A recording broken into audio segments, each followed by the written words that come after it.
Birthday greetings to Miss Leontine Clark from Chicken Stone. She recently celebrated her 101st birthday, and we say congratulations to her, and may God continue to bless her with good health and happiness.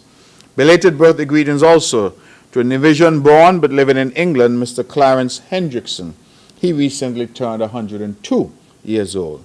He was born in Nevis, I'm told, on September 20th, 1922. Belated birthday greetings as well to Nevis-born Miss Mary Busby, who now resides in St. Eustatius. She recently celebrated her 105th birthday, making her the oldest resident on St. Eustatius.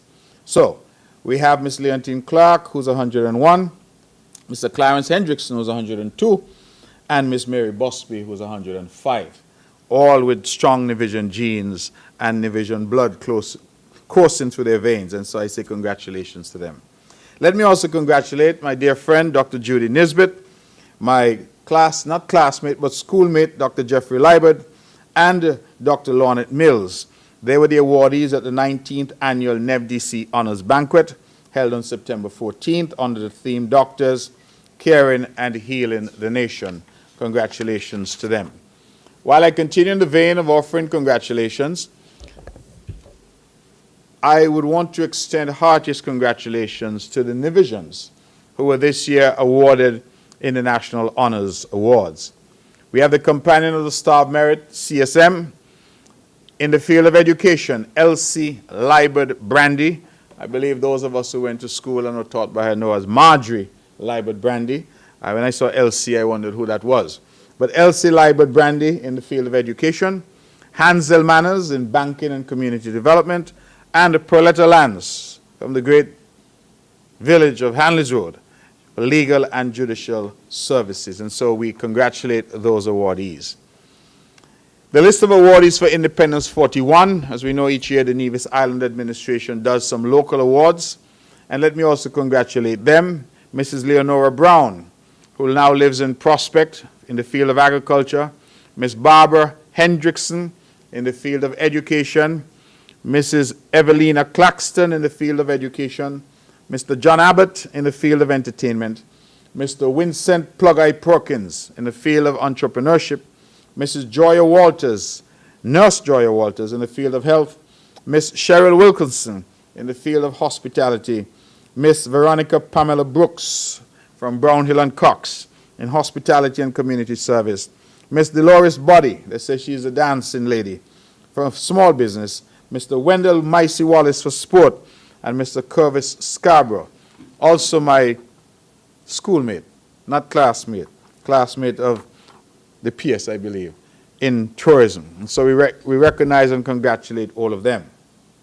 Sticking with that theme of congratulations, ladies and gentlemen, it gives me immense pleasure to offer from this podium congratulations to Miss Kiana Warner. Miss Warner returned home on Monday, September 9th, to a huge celebrations reception at the Charlestown Ferry Terminal, having been judged the winner of the 20th Caribbean Tourism Organization Tropical Shipping Regional Tourism Youth Congress that had been held in the Cayman Islands on September 5th. The new CTO Regional Tourism Youth Minister was greeted by family, friends, classmates, teachers, and officials from the Ministries of Tourism and Education, as well as the Nevis Tourism Authority. The Youth Tourism Minister's parents, Kenny and Nikisha Warner, as well as her younger brother, Kamali, were on hand to welcome her back to Nevis with the principal, teachers, and her classmates from CSS. Judith Liebert from Tropical Shipping, the island manager, was also present to welcome Miss Warner as a local representative for the Congress's title sponsor. Miss Warner is a fifth form student of the Charlestown Secondary School, and she delivered a riveting presentation at the Congress in the Cayman Islands, a signature event of the CTO State of the Tourism Conference, SOTIC. She beat out 11 other young tourism advocates from across the region. Accolades have poured in from all across the region for Ms. Warner, and we certainly wish to join in congratulating her, her parents, her school, and those who have worked so hard to prepare her, and certainly I extend congratulations to the officials at the Ministry of Tourism. Young Kiana Warner is a star. Great things are in store for her, and we heartily commend her for her excellence She has truly made all of us proud. Ms. Warner would have placed as a regional champion, and I want us to reflect that this is no easy feat. We are truly proud of her. She would have defeated all of the Caribbean, as I said, 11 other contestants. She's the third person from Nevis, and I think this is noteworthy. She's the third person from Nevis to win that competition in its 20-year history. So in 20 years, Nevis has won that regional competition 3 times. We would have won it with Miss Neela Jones, who won in 2013. Mr. Roger Williams won it in 2014. And now Miss Kiana Warner has won it in 2024. For a little island like Nevis to win that regional competition 3 out of 20 times, I think is absolutely phenomenal. And so I congratulate these youngsters for doing such an excellent job. Let me give you some quick updates because we've had a lot happening in the area of disaster management. The Nevis Disaster Management Department, in partnership with the Global Support and Development and Regional UAV Services, successfully executed an unmanned aerial vehicle, basically we know them as drones, training workshop during the period 26th to 30th August 2024 at the Disaster Management EOC building. At the end of that training, the Nevis Disaster Management were donated with one Autel Evo 2 640T enterprise drone and accessories as an in-kind grant contribution with a total value of $5,200. I'm told that this drone is special. It is a drone that will allow them to do searches at night. It's equipped with infrared, and I believe it is also equipped with heat sensors, so that if persons are lost in particular, it gives us an opportunity to locate them. And so I am really happy and would want to extend my gratitude to the Global Support Development for this very timely grant of this drone to our local disaster professionals. The Nevis Disaster Management Department also collaborated with the Bureau of Humanitarian Assistance in completing a damage assessment and need analysis workshop during the period Monday 23rd to 25th September. Participants in that training workshop included senior level personnel of government agencies, NGOs, and the private sector.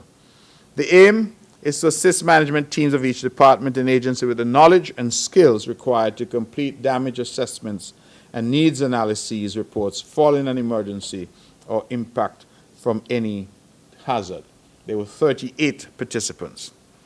We also have on island people from the University of the West Indies Seismic Network and Monitoring Unit, Mr. Lloyd Lynch and Mr. Ian Juman. They're currently here installing 2 seismometers and to restore the existing seismic sensor at the Nevis Disaster Management Department at Long Point. The locations for the new installations are at the Fountain Community Center and at Hamilton Estate, close to where the geothermal project is going to take place.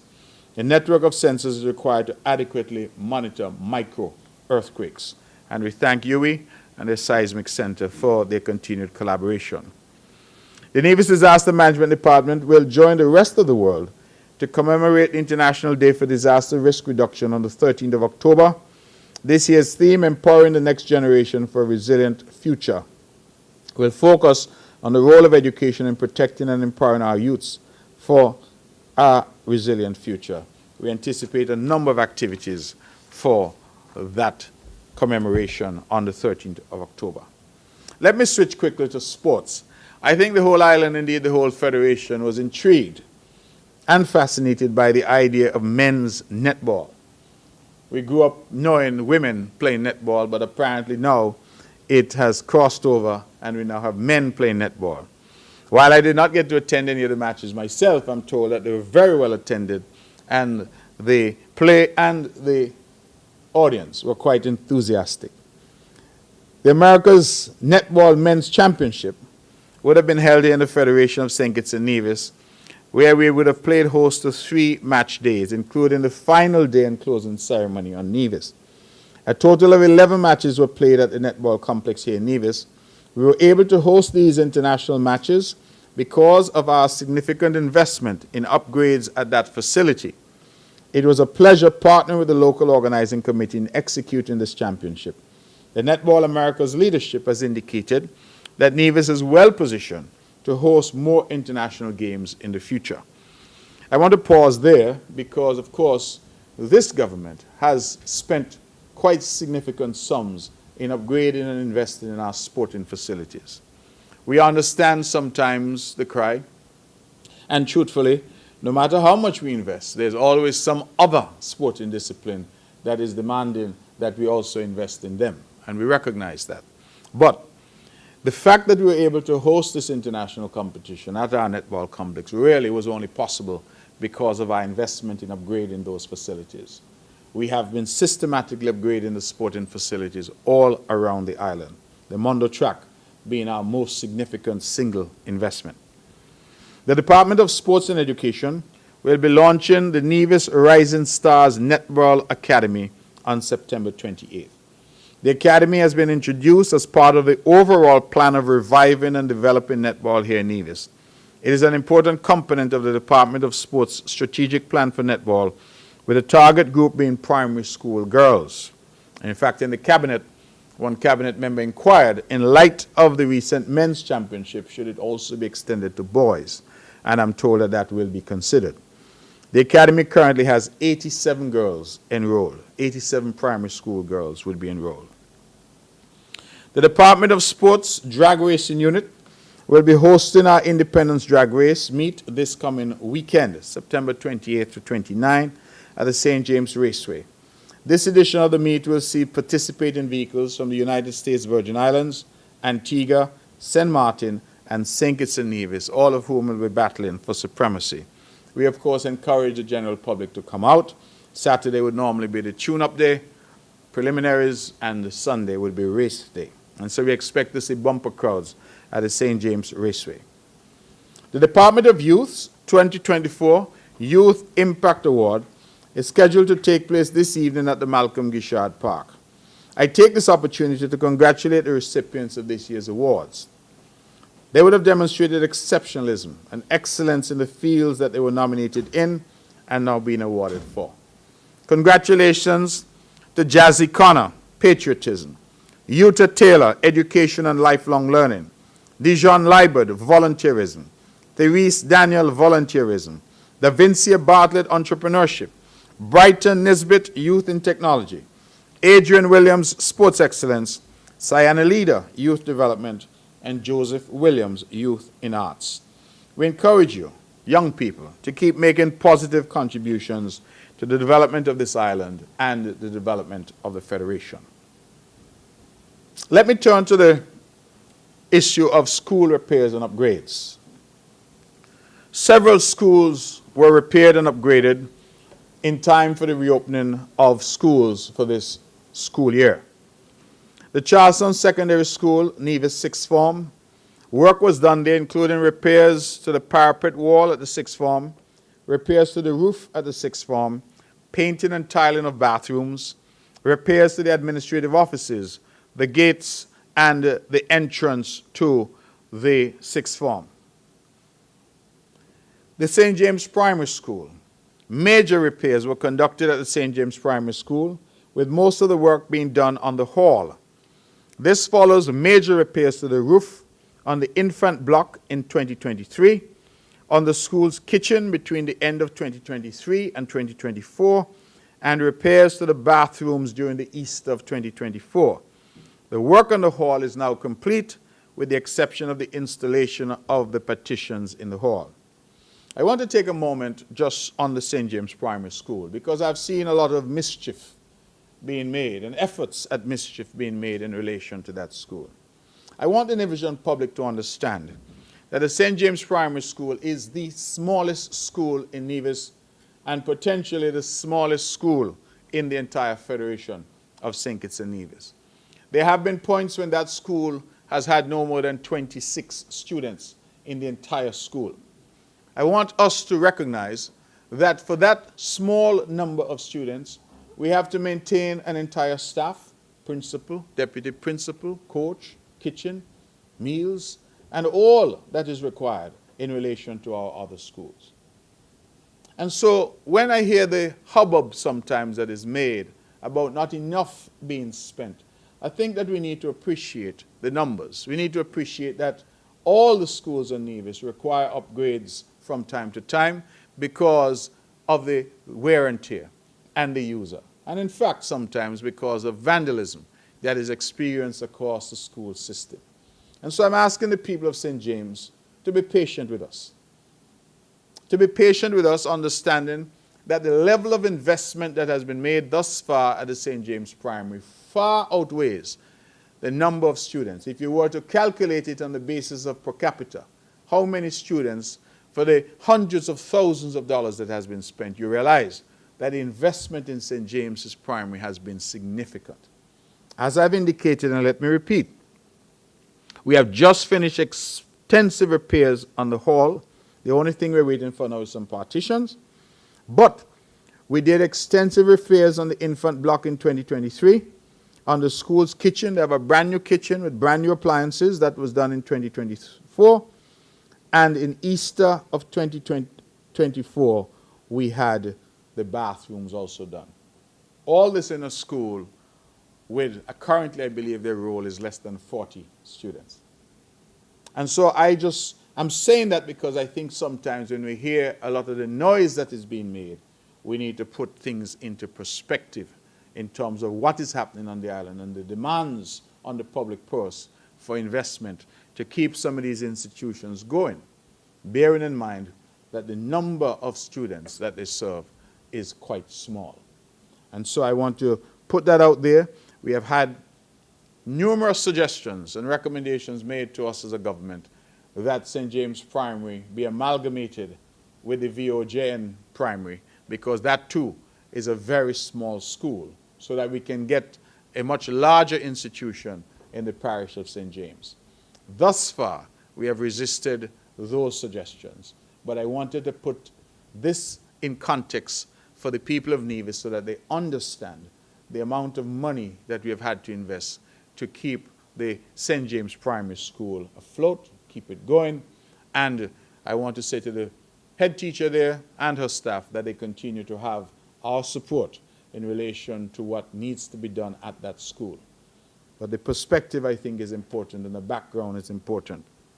At the Charleston Preschool, we have done and are doing major repairs there.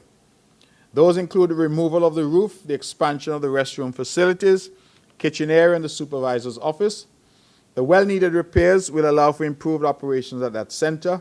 In the interim, so that we understand there's no disruption, the Charleston Preschool was relocated to the Alberta Payne Community Center in Bath, where operations have been going smoothly. The work is approximately 85% complete, and the school should be back to the refurbished space by the end of October. There were some minor repairs done to some other schools, including painting, repairs to bathrooms, tiling, and repairs to doors. The ministry appreciates that schools are in constant need of repairs due to the level of use of the facilities. As such, we try to respond to the needs on an ongoing basis and to prioritize major repairs in the future. I want to pause here to once again encourage parents, because it starts with the parents, that they encourage their children and those who are in their charge to treat school furniture and school equipment and school premises responsibly. We have had situations, ladies and gentlemen, where we have repaired toilets, put in place brand new facilities, and within less than a week, they have been destroyed. We have had people put rocks into the toilets. That is just willful, blatant vandalism. The same parents then turn around and attack the government and say we're not doing enough. Well, talk to your children. And ensure, I'm pretty sure that in your home, they're not putting rocks into your toilet at home. So why would they put a big stone in the toilets here? Why would they break off the toilet, break off the faucets, break the windows? That is a common situation that we're dealing with across our school network. And we need to talk about it, and I am seriously saying to my colleagues that when these things happen and we can identify who has done it, we need to hold the parents accountable for the repairs. We cannot continue to spend and spend and spend, and within sometimes a matter of days, what we have spent on has been destroyed. And then we hear everybody get to social media and start to cuss the government. Oh, you all have this toilet this way. You all have the bathroom in this condition. As if the Minister of Education went there and did something to the bathroom. We are spending. We are seeking to improve. But our people need also to be responsible. You all hear me with that word over and over. Our people need to be responsible, and parents need to say to their children, listen, take care of the furniture, take care of the fittings. You hear arguments sometimes, oh, there's not enough desks, there's not enough chairs. A lot of those desks and chairs are destroyed by the students. And I think that we need to say these things because we need our families to be more responsible and to say to the students that they have a duty to take care of the premises once these significant investments have been made. We started the new school year this September short of a few persons in education who were with us during the previous school year. Some persons have resigned or retired. Others have left to pursue teacher training at CFBC. 5 persons have gone to teacher training at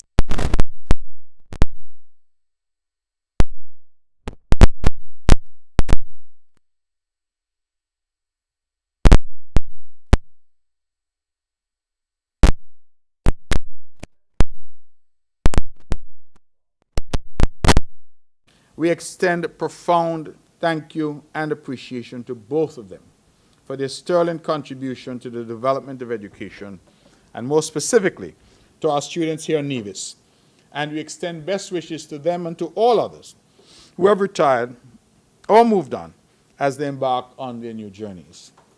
I want to especially thank my friend Janice and my friend Jennifer because they really carried the weight there in my constituency, the Ivor Walters Primary and the Cicely Brown Integrated School for a very long time. And I applaud them for their effort, and I thank them for their effort. 9 teachers returned from CFBC, 2 returned from completing their bachelor's degree, and we hired 15 new teachers to complete the instructional staff in the Ministry of Education. Let me congratulate 2 young women. Miss Kristen Springett has been promoted to the post of principal at the Cicely Brown Integrated School, and Miss Serena Brown from Brownhill has been promoted to the post of principal at the Ivor Walters Primary School. We must congratulate both young women, and I want to emphasize young and women, because a lot of talk you get from governments about empowerment, empowering young people, gender equality, empowering women. We are not talking, we are doing it. And we're giving young people a chance. We're giving young people an opportunity. I heard a very unfortunate commentary from a former politician who apparently is a spokesperson for the opposition here on the island, lambasting young women because some of them had been elevated and given an opportunity. I think it is regrettable because we have to give our people a chance. We must invest in our people. We must give our young people an opportunity to lead. And that is what this government has tried to do. We have given them that opportunity. And I know that Ms. Springett and Ms. Brown are going to do well. They are motivated, they have what it takes, and I believe they're going to deliver for the benefit of the people of Nevis. Ms. Brown is from Brownhill. She would have gone to Ivor Walters. Her mother would have worked at Ivor Walters for a very long time. She is embedded in Brownhill, and Ivor Walters is the pride and joy of Brownhill. And so for us, it was a natural decision to get her there, to lead that institution, now that Mrs. Whittaker Richards has gone into retirement. And I'm really hopeful that the community and our people will support these young people. We can't continue to stress education, encourage our young people to go away to study. And when they come back with their degrees, we tell them, stay in the back of the bus, stay in the back of the line, and you must wait until you're 50 and 60 to get a position. We must invest in them. We must show them whilst they still have the youth, the vim, vigor, and vitality, that this is their time. We keep saying, and I want to change the saying, that the youth are our future. And I keep saying, no, the youth are our present. The youth are our present. Of a global population of 8.2 billion, nigh 30%, some 2.4 billion, are people below the age of 29. So what we must tell them? No opportunity for you? I am here today to say that this government is 100% committed to all of our people, but we are also committed to advancing our youth and placing women and youth in leadership positions in this island. I think the island can only be better for them. And when you look across the Ministry of Education, you look at the leadership. The permanent secretary is female. The principal education officer is female. And you look across the schools on Nevis, virtually all of them, I think with the exception of the Gingerland Secondary School, are females. And many of them are young people. We have invested in young people. St. Thomas's Primary School, a young woman. St. James Primary School, a young woman. Violet Jeffers, a young woman. Ivor Walters, a young woman. Cicely Brown, JLPS, EPPS. We have continued to demonstrate our commitment to elevate young people and to elevate women in our society. Why? Because they have a lot to offer. And that's what this government is about. The Brazil FAO International Cooperation Program is hosting a training program which forms an integral part of the Sustainable School Feeding Action Plan.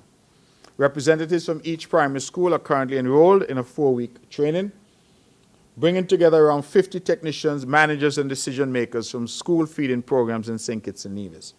The aim is to share knowledge, experience, and lessons learned in the field of school feeding with a view to implementing sustainable school methodology in the two islands in the future. I'm very proud of our school meals program. Of course, the program is administered differently in St. Kitts. I'm told in St. Kitts they create the meals in one location and then transport the meals to the schools. In Nevis, we have built kitchens at virtually every primary school on the island. And so every primary school on the island gets hot meals prepared right on site as part of our school meals program. And so I want to commend those who have been working in this program and to invite the press to take a look when they can at what we're doing in terms of providing nutritious meals to our youngsters in school. Let me switch to the Ministry of Health for some important updates. October, as we know, is recognized as Breast Cancer Awareness Month, and it's a time dedicated to raising awareness about breast cancer, encouraging individuals to learn about risk factors, undergo regular screenings, and, of course, we must support those affected by the disease. The Ministry of Health urges women, in particular, to visit their healthcare providers, get screened, and take advantage of the affordable mammogram services available at Alexandra Hospital. The fee is just $200. Early detection can save lives, and we ask you to schedule your screening today. Now, I pause there because you will recall, members of the press, that for several months last year, we had free mammogram screening at the Alexandra Hospital. And we urged our women folk to go there and to get screened as part and parcel of our response to rising cases of breast cancer. Some took advantage of the opportunity. We did indicate that we would offer the service at a low price, but it will no longer be free after December of last year. And so that price is $200 EC.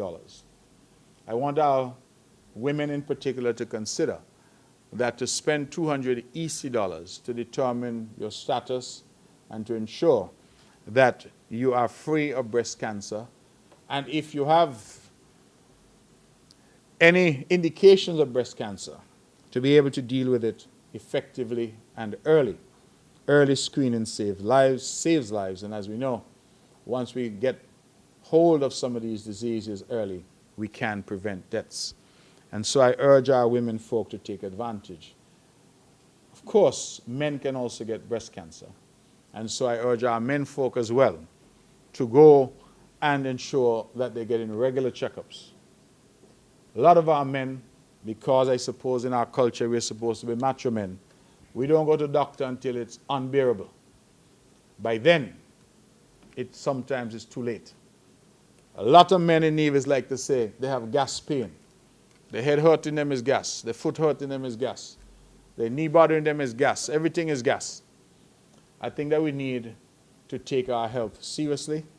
I continue to advocate for our people to engage in healthier lifestyles, to ensure that we exercise, to ensure that we eat properly, to ensure that we drink lots of water, we avoid excessive alcohol, we avoid smoking, and, of course, we avoid risky sexual behavior. These are all things that we can do that are within our control in order to ensure that we assist in keeping Nevis healthy. The Community Health Nursing Services, in collaboration with the Health Promotion Unit, will be hosting a stop and chat breast health session at Memorial Square on October 25th, starting at 10 a.m. to 1 p.m. So this is all part of our breast cancer awareness. We're having a stop and chat in the middle of town at the square. So stop by, have a chat with our knowledgeable team, and they will help you and give you information about your best breast health and practicing self-care. We also have been celebrating the month of October, this year's Mental Health Month. And that is being celebrated under the theme, It's Time to Prioritize Mental Health in the Workplace. The Behavioral Health and Wellness Center will host a week of engaging activities to raise awareness and promote mental health. We want all of you to join us in making mental health a priority. In St. Kitts and Nevis, sometimes we focus on our physical health and we ignore mental health issues. And that is why, for example, we've created spaces in Nevis now, like the Malcolm Guichard Park, where we're hoping people can go and relax, sit on a bench, read a book. We've done the same now at the Bath Stream, creating spaces where people can relax, distress, and really take charge of their mental health. We know that stress is a leading cause of mental health issues, and we urge our people to sometimes just take a deep breath and to relax. We also, of course, urge our families and our communities to be sensitive to those struggling with mental health issues. The old adage where we used to say people crazy, that is no longer acceptable. We need now to understand that people struggle. Some struggle from substance abuse issues, some struggle from various issues, but mental health is important for our overall physical health. Your body can be the most perfect body in the world. Cholesterol is right, blood pressure is right, blood glucose is right, no disease of the body, but if your mind is unstable, you still cannot lead a healthy life and make a contribution. So I encourage our people to take mental health seriously. The Ministry of Health and Social Empowerment, we are seeing some gains. And I want to spend a moment here because I am really proud of the work that this government has been doing. The Department of Social Services, through its Ministry of Health, Gender and Social Empowerment, is pleased to see gains that are being made in their thrust to empower clients through social assistance programs.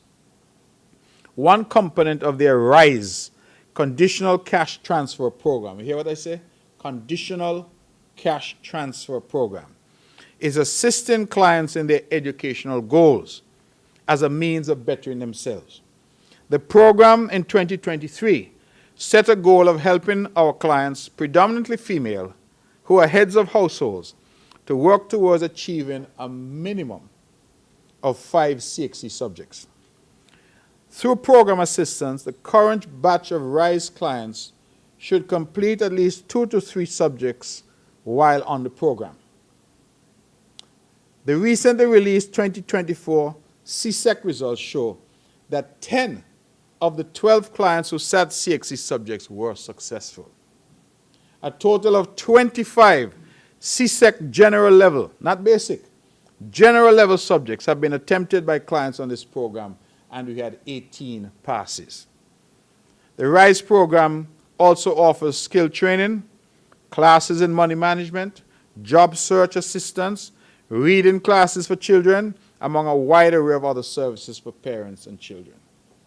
The concept of empowering our clients to enhance self-sufficiency is an approach which is currently also being carried out through the Federal LIFT program, formerly known as PAP. Clients are encouraged to work with their case workers so they can take full benefit of the non-cash benefits of these programs. So you see in Nevis what we've said, we're going to do a cash transfer. We're going to assist the family, but it is conditional. To continue to access that assistance, you have to demonstrate that you're making strides to better your circumstances. And so we're offering you the opportunity through training, and in this case, the opportunity to sit exams offered by CXC. I believe, ladies and gentlemen, that this is the very definition of social safety nets and how they ought to work. That you're not just giving a man a fish, you're telling him that he must learn how to fish so that he can sustain himself. This is not about a handout. This is definitely about a hand up. That's what we're seeking to do, stretching a hand out to people and lifting them up. And that is what we're seeking to do here on the island of Nevis. And I'm so proud that 10 out of 12 who sat exams were successful, and of 25 subjects attempted at the general level. I want to keep emphasizing that. This is not basic CSEC, this is general. 18 were successful. And so I believe that that is worthy of commendation. Just quickly, youths across the island continue to benefit from the bike mechanics skill training classes. The Social Services Department's summer Earn a Bike class was conducted, the skills training and diversion site right here at Pinnes. According to organizers, there were 18 participants in the program, and they expressed great enthusiasm and enjoyment, highlighting the skills they gained in bike repair and the opportunity to benefit from bikes for their own recreational and transportation use. In addition to skills training, youth were engaged in awareness-raising sessions on road safety, health and wellness sessions, and protecting themselves during recent extreme heat waves. The Bikes Not Bombs lead program fosters environmental stewardship, economic development, and social empowerment through cycling and operates out of Boston, USA. I believe, if memory serves, that program would have actually predated this government. If memory serves, would have been started under the previous NRP-led administration. And so I thank them, but I also point out that where there are good programs, they ought to continue.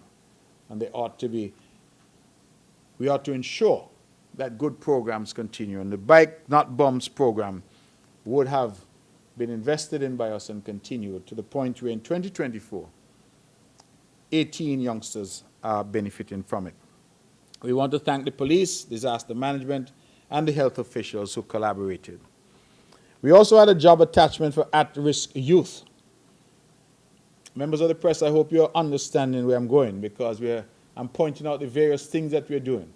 We talk about the fight against crime, the fight against antisocial behavior, the fight against deviant behavior.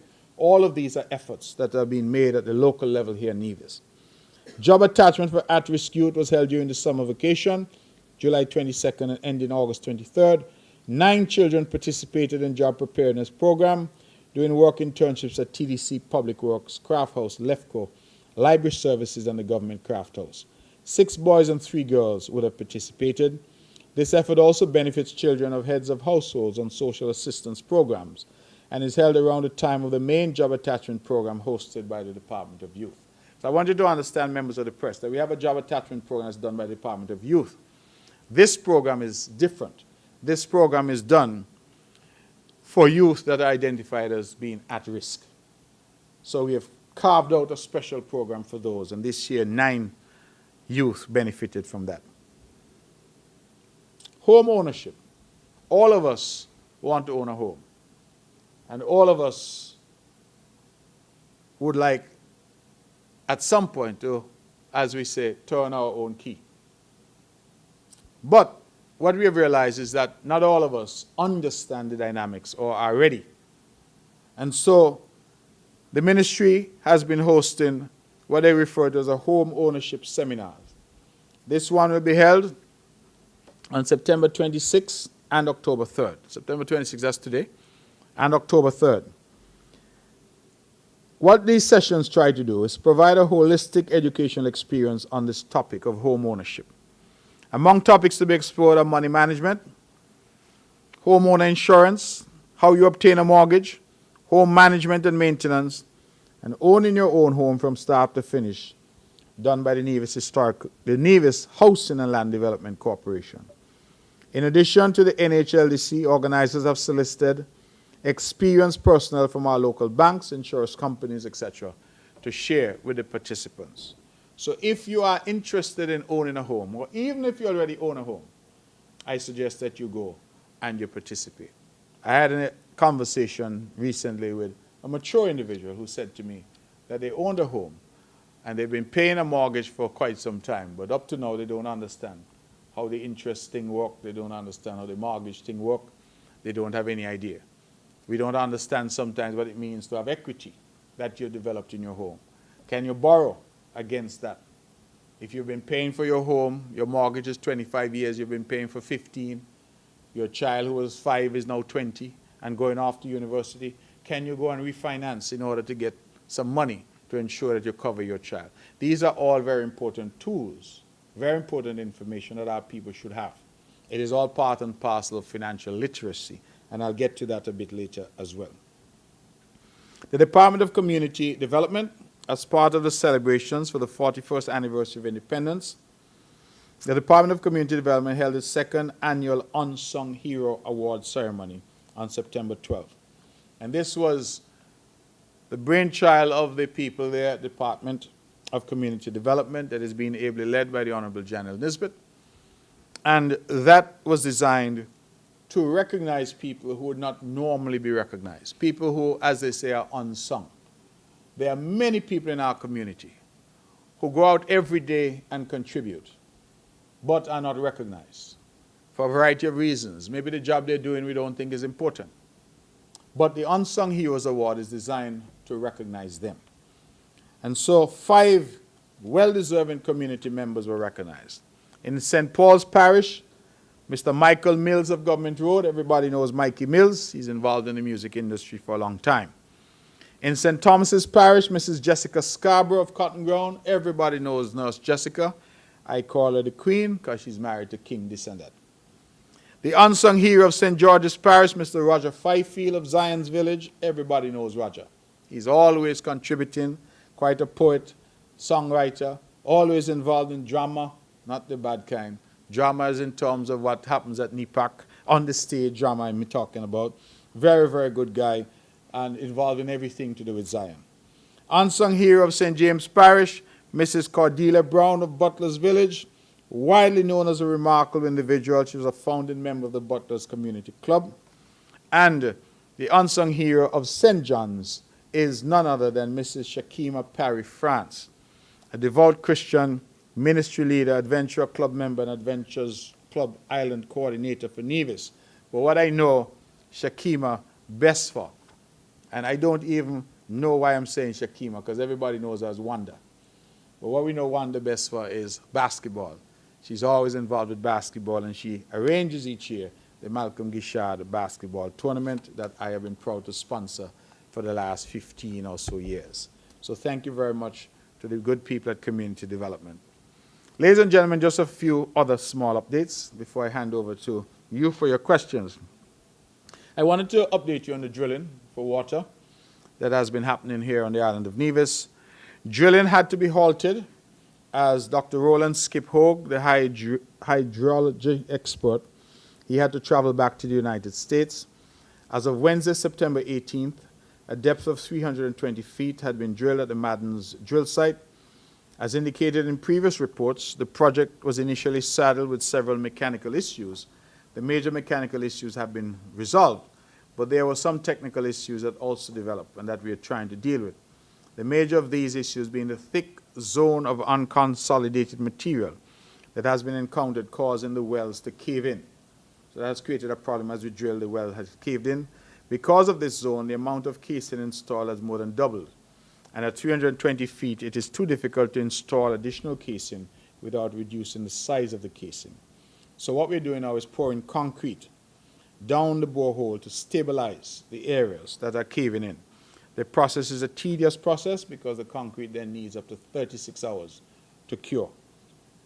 The drill stems are being removed, camera inserted to observe the effectiveness of the process, and these steps usually have to be repeated a number of times. This is not unusual for the area, I'm told, as a report from the neighboring well, also in Maddens, which was drilled in 2008, shows similar challenges. Casings and slotted pipes were installed in that well beyond 500 feet.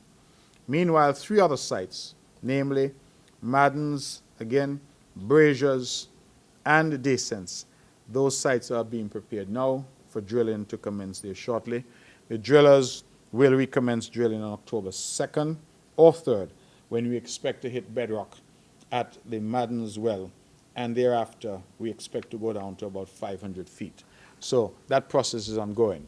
Still on the issue of water, I just want to say that the desalination plant that is being constructed, the small desal plant, the civil works will end in October, that is next month.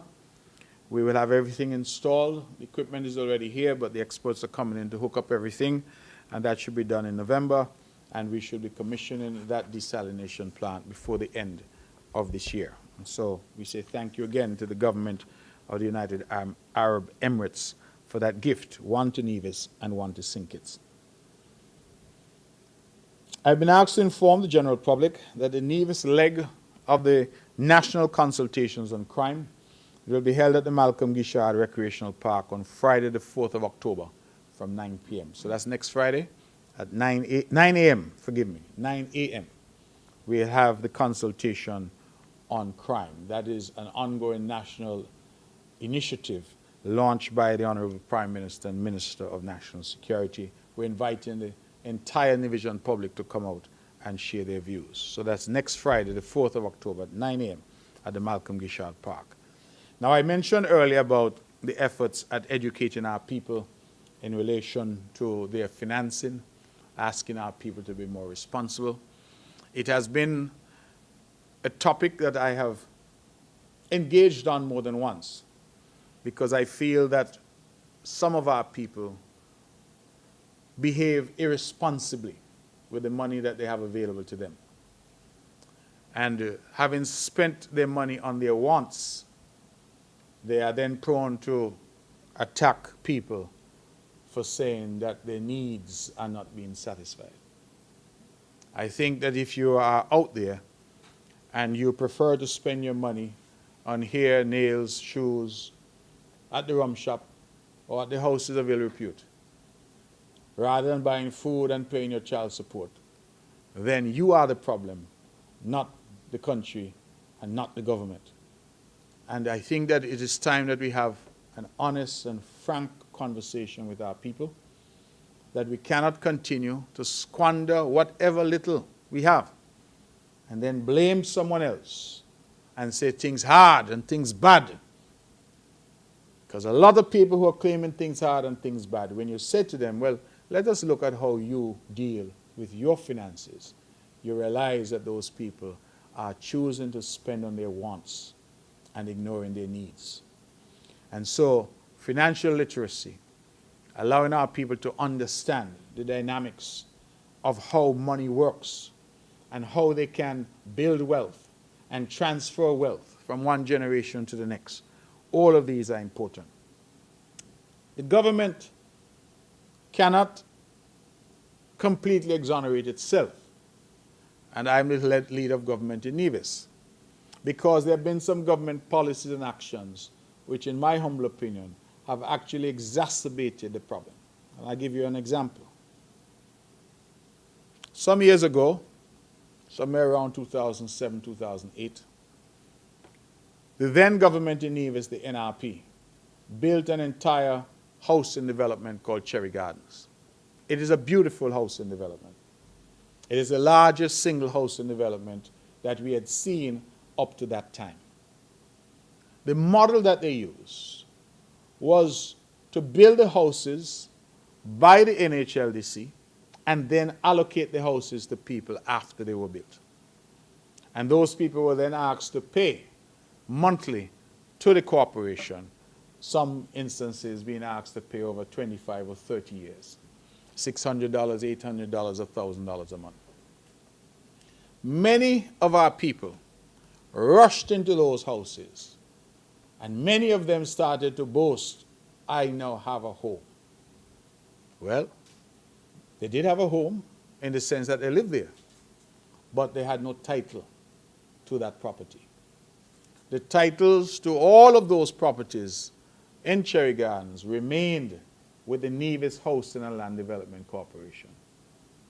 And so people were paying monthly, those that were diligent, but they were paying monthly almost as if it was a rent-to-own type of situation, because they would not get title until the 30th year after they've paid off. So just imagine if you got one of those homes and you were 30 years old. You would be 60 years old before you got your title. Now, why do I raise that? Because sometimes we feel good that it is a short-term benefit. I get a house, I have my keys. But there's no long-term benefit because you don't have your title.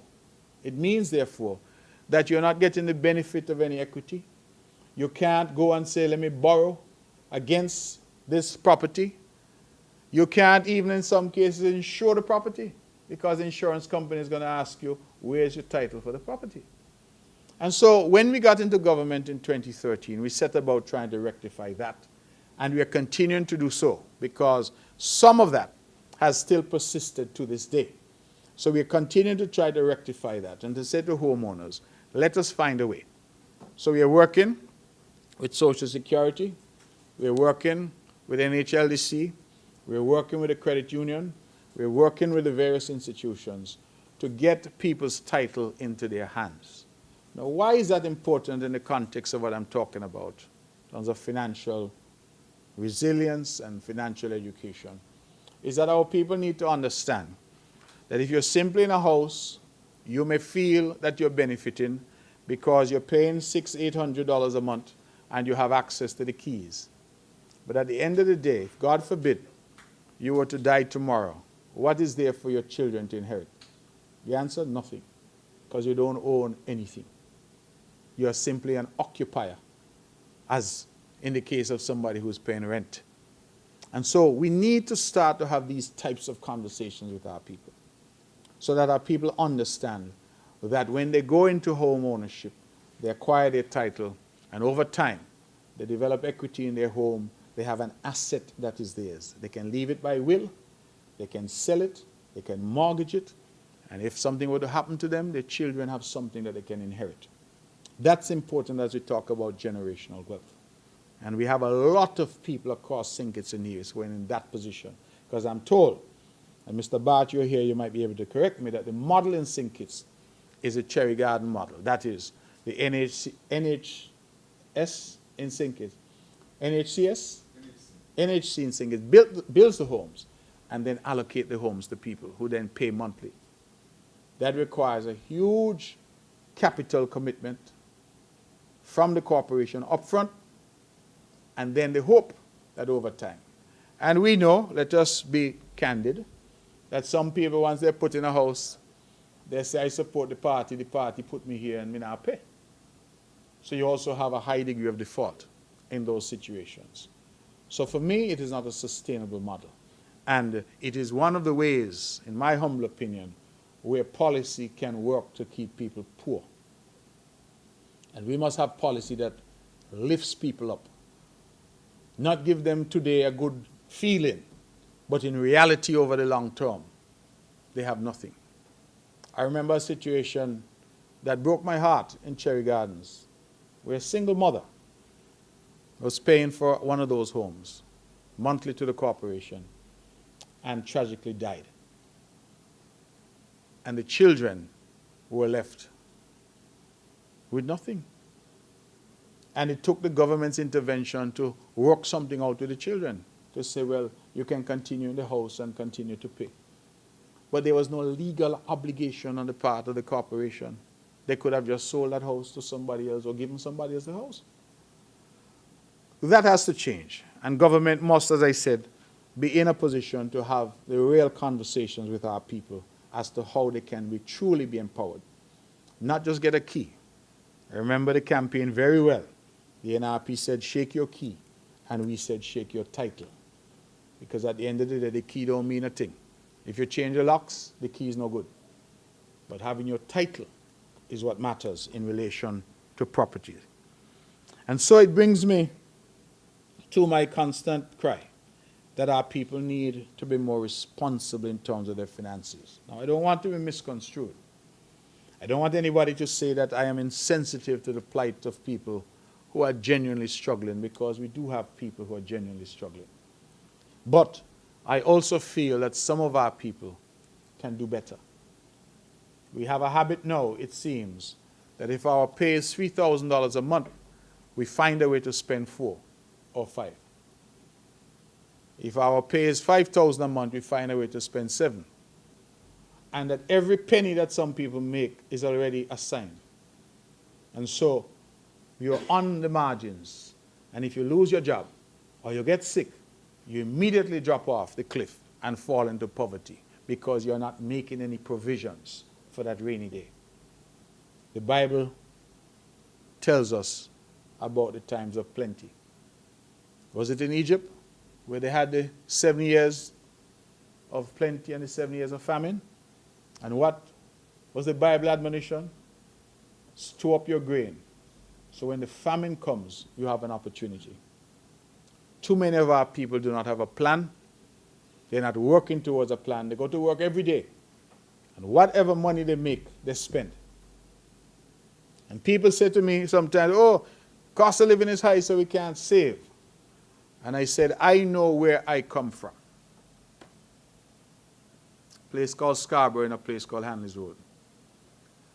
And the level of poverty, with the benefit of hindsight, looking back, that existed then, doesn't exist anymore in Nevis. What I mean by that is that everybody was poor. Everybody, Tut Mun Sam and Bagay.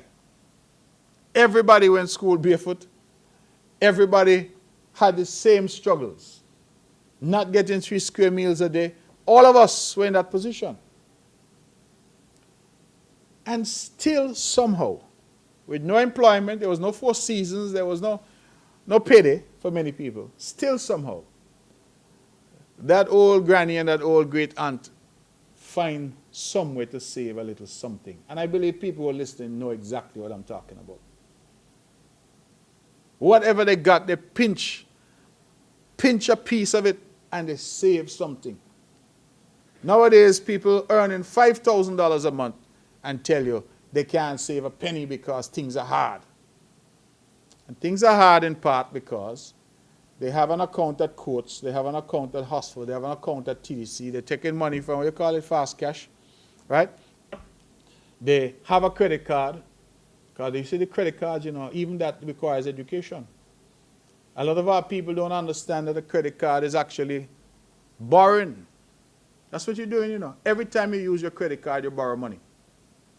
Except that when you go to the bank and the bank charging you 5% on a usual loan on the credit card, is 22, 23, 24% that you're paying.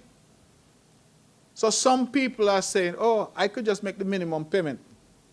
Run up my credit card, $5,000 in debt on my card, and I just make the minimum payment. But every month, 20-something% is being calculated and going onto that card. And so our people need to be responsible. I tell people all the time, do not use a credit card unless you have the ability to pay it off at the end of the month. It is a convenient tool, but let it be your last tool. Because once you pull that credit card, you must tell yourself, I'm going to pay this, but at the end of the month, I'm going to pay off my credit card. If your credit card is part of your day-to-day expenditure, and you're using your credit card as part of your income, you're running yourself into trouble. Because over time, that debt is going to mushroom on you, and you're going to have problems. So these are all things. I'm not saying that people are necessarily willful. Sometimes it's just that people don't understand. And some of our people love to say, give me a loan, give me a... Oh, I see them advertising loans on the banks, and I'm going to say to the banks, they need to do better too, you know. Because they too need to assist in educating people. Because a lot of the banks, so they tell you carnival loan, culture armor loan, $10,000, go buy your costume. And people rush in because they say, oh, money, money, money, they rush in. And then they get themselves into problems. The financing houses, they tell you, oh, come take the TV, $29 a week. You say, oh man, that's easy. But then when you can't meet that and you don't ask them what the interest is, the higher purchase interest, sometimes it is high, 18% sometimes. When you can't meet that, you know what they do? They come and they take back the TV, and you still owe them. Our people need the education, and us who are in a position of leadership need to speak candidly with our people. Because everybody comes now to me and tell me how hard things are. I say, let's have a discussion about what you do with your money. Because sometimes by making adjustments here and there, you could start to put aside a little something. And so this brings me to this program that the federal government has launched. It's called Aspire, A-S-P-I-E-R. I'm told it means achieving success with personal investment, resources, and education. When I first heard this program announced by the Honorable Prime Minister in the Parliament, the budget debates of 2023, in my mind I thought, I'm not so sure that that program is viable. I don't know how you can implement. Yesterday, we had Dr. Marcus Natter, the Cabinet Secretary to the federal government, who came over to brief the Cabinet of the Nevis Island Administration as to where we are thus far. We also have representation from the NIA and the person of Janisha Daniel, who's on the task force to implement this program. And when I heard the rollout and the explanation, it's as if the blinders, the blinkers fell from my eyes, and I recognized that this program, if properly implemented, can indeed be of tremendous benefit to St. Kitts and Nevis. The reason why I say that, because the program is intended to be a financial education and savings program for St. Kitts and Nevis for youngsters between the ages of 5 and 18. Now, the idea behind the program, as I understand it, and as has been explained now to us by the Cabinet Secretary in St. Kitts, is that we need to hold our people from a young age and start teaching them financial literacy and financial responsibility. And so the federal government, and I'm told that the cohort at the start is between 10 and 11,000 youngsters who fit into that 5 to 18 category. So the initial start is that they're going to allocate 500 EC dollars to a savings account. So if you're 5 years old, you're Mark Brantley Jr., 5, you're going to get $500 into an account at the National Bank. I have asked the Cabinet Secretary to convey to the Federal Cabinet that I would also wish them to include the Bank of Nevis in that initiative, as the Bank of Nevis also has significant ownership from the public sector. Government, NIA, and Social Security are significant shareholders at the Bank of Nevis. But currently, they're considering setting up these accounts at National Bank. $500 goes into Mark Brantley Jr.'s account. He's 5 years old in kindergarten. And he gets $500 worth of shares. At this point, I'm told they're considering the cable, which is almost 100% owned by government, and they're considering National Bank as well. So this youngster gets $500 in cash, well, in a savings account, $500 shares. And that is put into what I would call a lockbox. So I want the parents especially to listen. Don't bother think you can go on little Johnny account and take off the money. That's not how it's intended to work. That money is put there, and that money is in a lockbox. You can add to it, but you cannot withdraw it until the period of maturation arrives, period of maturity arrives. So in the case of most children, if they get to the age of 18, then they can deal with the resources then. But I want you to consider, members of the press and members of the public, if you have $1,000, 500 in savings and 500 in shares, and the accumulation of that, if you got it at 5 years old, by the time you reach the age 18, if you've added a little something to it, if the shares have got a dividend and that dividend has been added, the interest that you earn on the $500, you realize that at 18, you now have a little something that is your own. And if that can be coupled with the right education, and so I'm very happy that Janisha Daniel from Nevis, she is in part involved with the education aspect of this. And they're developing curricula for the schools, the primary schools and the high schools, in order to pass on to our students the principles of money, money management, wealth, wealth creation, how money works. I think this can be transformative for St. Kitts and Nevis. If done right, nobody else, as far as I'm aware, in the region has done it. It can really create the next generation of our people who are really experts in terms of money and money management. And that is going to be critical if we are to build wealth in our nation, if we are to create wealth, keep wealth, generate wealth, and transfer wealth to the next generation.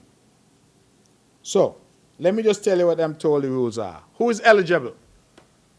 Not everybody is going to be eligible. So, please, if you are paying attention, the people who are eligible are those who are between the ages of 5 and 18. They must be a St. Kitts and Nevis citizen. They must be a citizen by birth or by descent. That means they must be born here, or their parents or grandparents must be born here.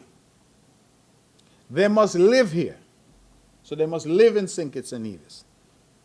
They must be enrolled in school or registered for homeschooling in St. Kitts and Nevis. So put differently, if you are between 5 and 18 and you're born here and have citizenship, but you're living in St. Martin or you're living in New York, you are not eligible. If you are resident here and you are a citizen because of that, but you were not born here and your parents or grandparents were not born here, then you're not eligible. If you're a resident here, but you're not a citizen, then you're not eligible. So it is very specific as to who it's trying to reach. Kittitians and Nevisians, citizens between the ages of 5 and 18, who are resident in St. Kitts and Nevis, and who are enrolled in school or homeschooling in St. Kitts and Nevis. So I don't want you, if you're sitting down in Toronto right now, start to jump up and say, my 3 children are going to get $1,000 because they're born in St. Kitts. That's not the way it's intended to work. So these are the rules that the cabinet in St. Kitts has put in place. And they say that the participants must remain in the program for a minimum of 5 years or until they turn 18.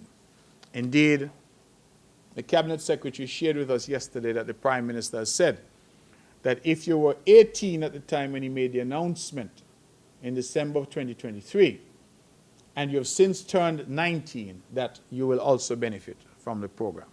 So he's taking it back there. I'm inviting persons to go to www.aspire.gov.kn www.aspire.gov.kn for more information and to sign up. All the parents in Nevis, I'm appealing to you. If you have your children between 5 and 18 that satisfy the criteria, go on to the website and sign up your children. Dr. Natta disclosed yesterday to us that they've already had just over 1,000 applications, of which he indicated about 200 would have come from Nevis. What do you need to apply?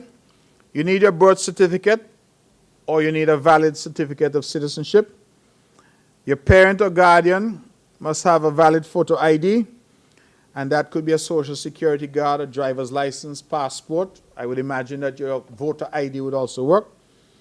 You need proof of residential address, because remember, you have to be resident in the Federation. And your parent or guardian must have an email address that they share for purposes of future correspondence. I wanted, ladies and gentlemen, to share that because I think that that Aspire program, like Social Security, like our policy of mandatory secondary education, all of those are programs like our Citizenship by Investment program, which are revolutionary and which can be transformative for our society. And so I urge the parents here in Nevis to have their children signed up for this program. And I wish this program success, particularly in relation to education, because I believe some of the mistakes that are being made, even by adults, could be avoided if they had the proper training. Could you imagine your 7, 8-year-old, your 10-year-old, your 12-year-old coming home and saying to you, "Mommy, are you doing some budgeting?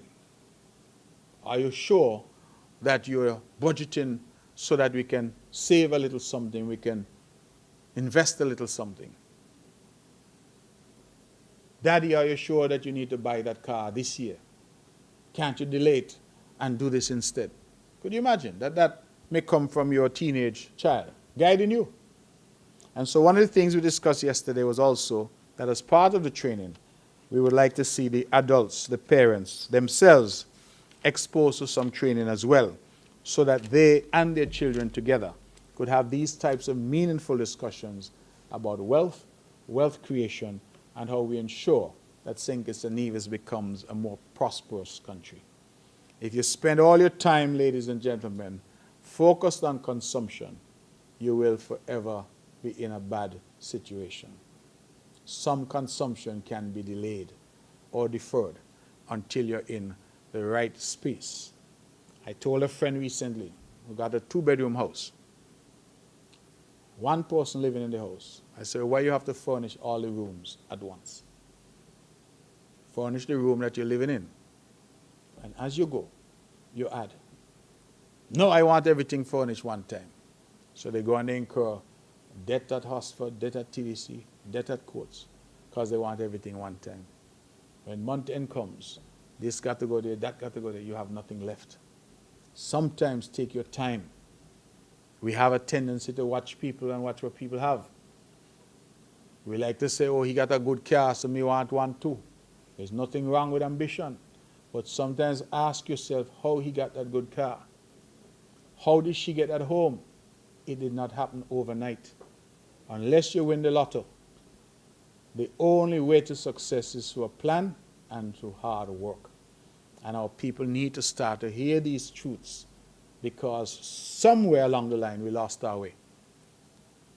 Our forebears, as poor as they were, understood that there was a benefit in putting a little penny aside for a rainy day.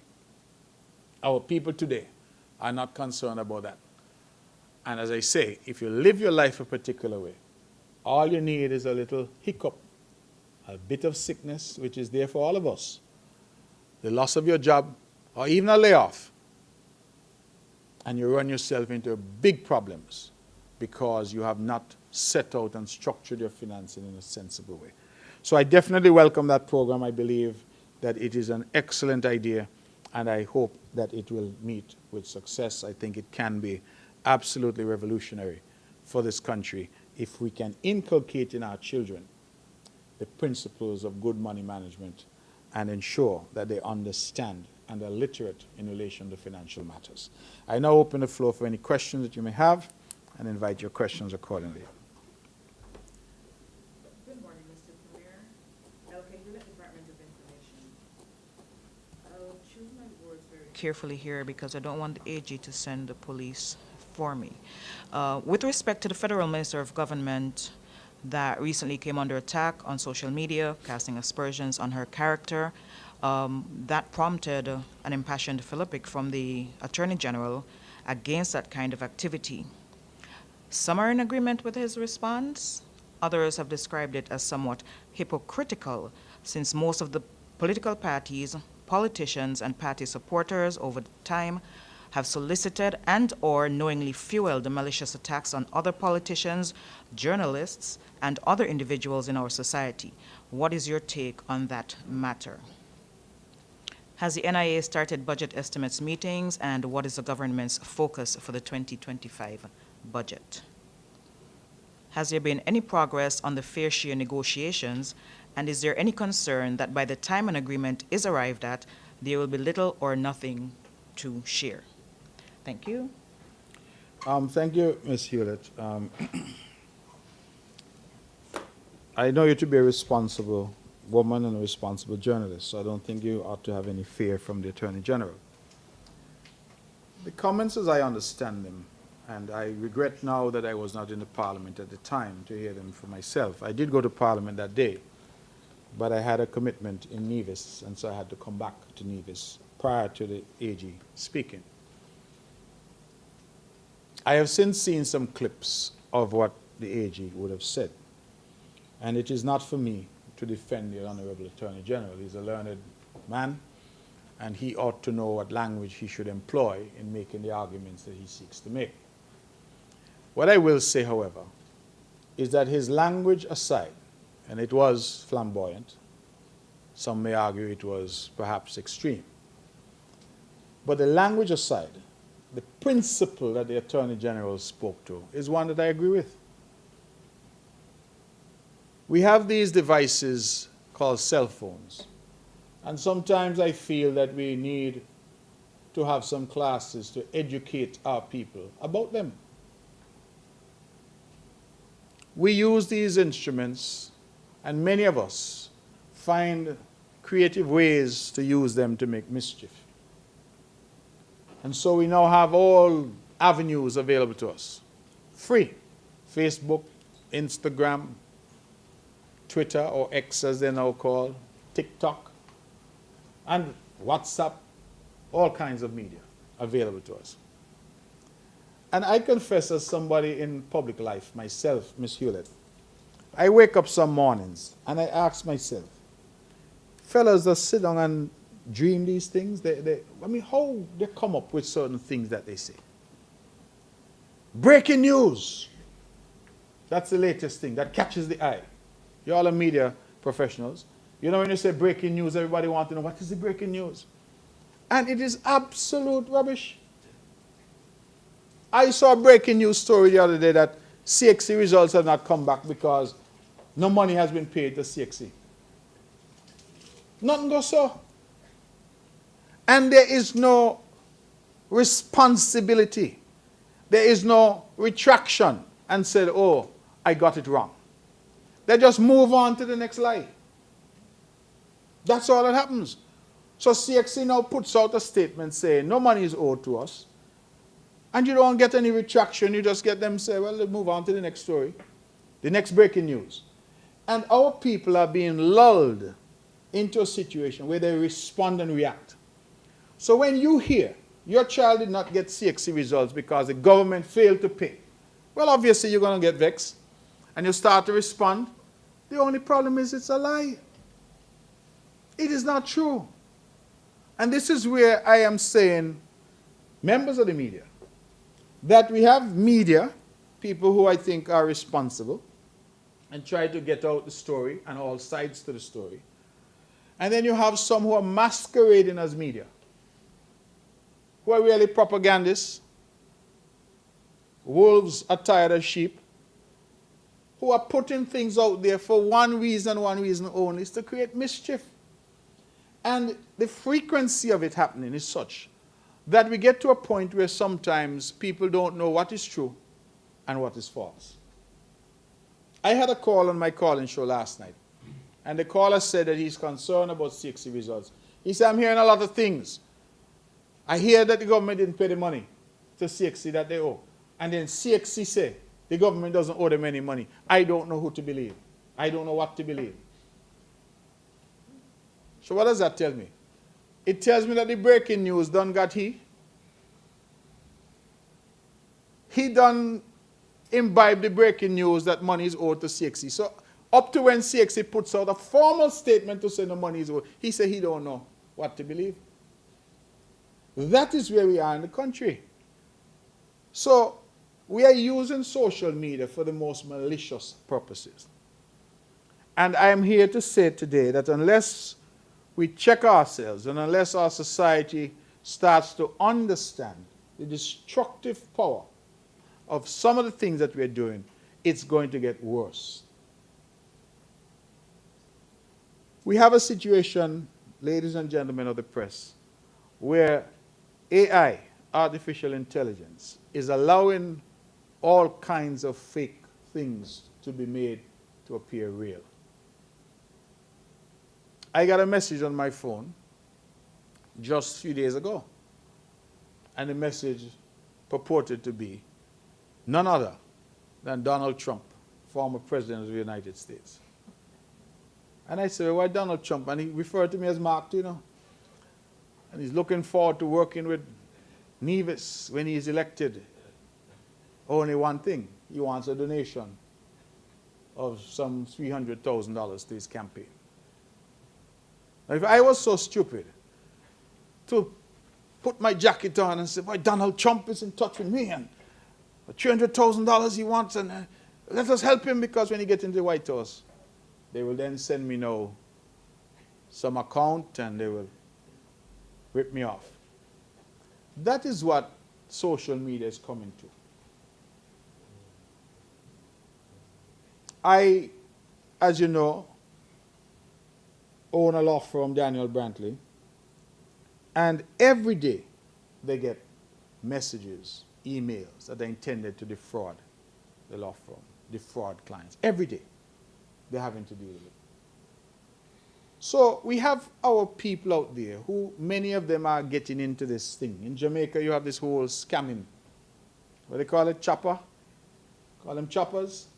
They scam people using credit cards, but the same tools, your phone and the internet, to scam people. And we have to draw the line. And I believe that that is what the Attorney General was seeking to do, if I understand the clips that I heard.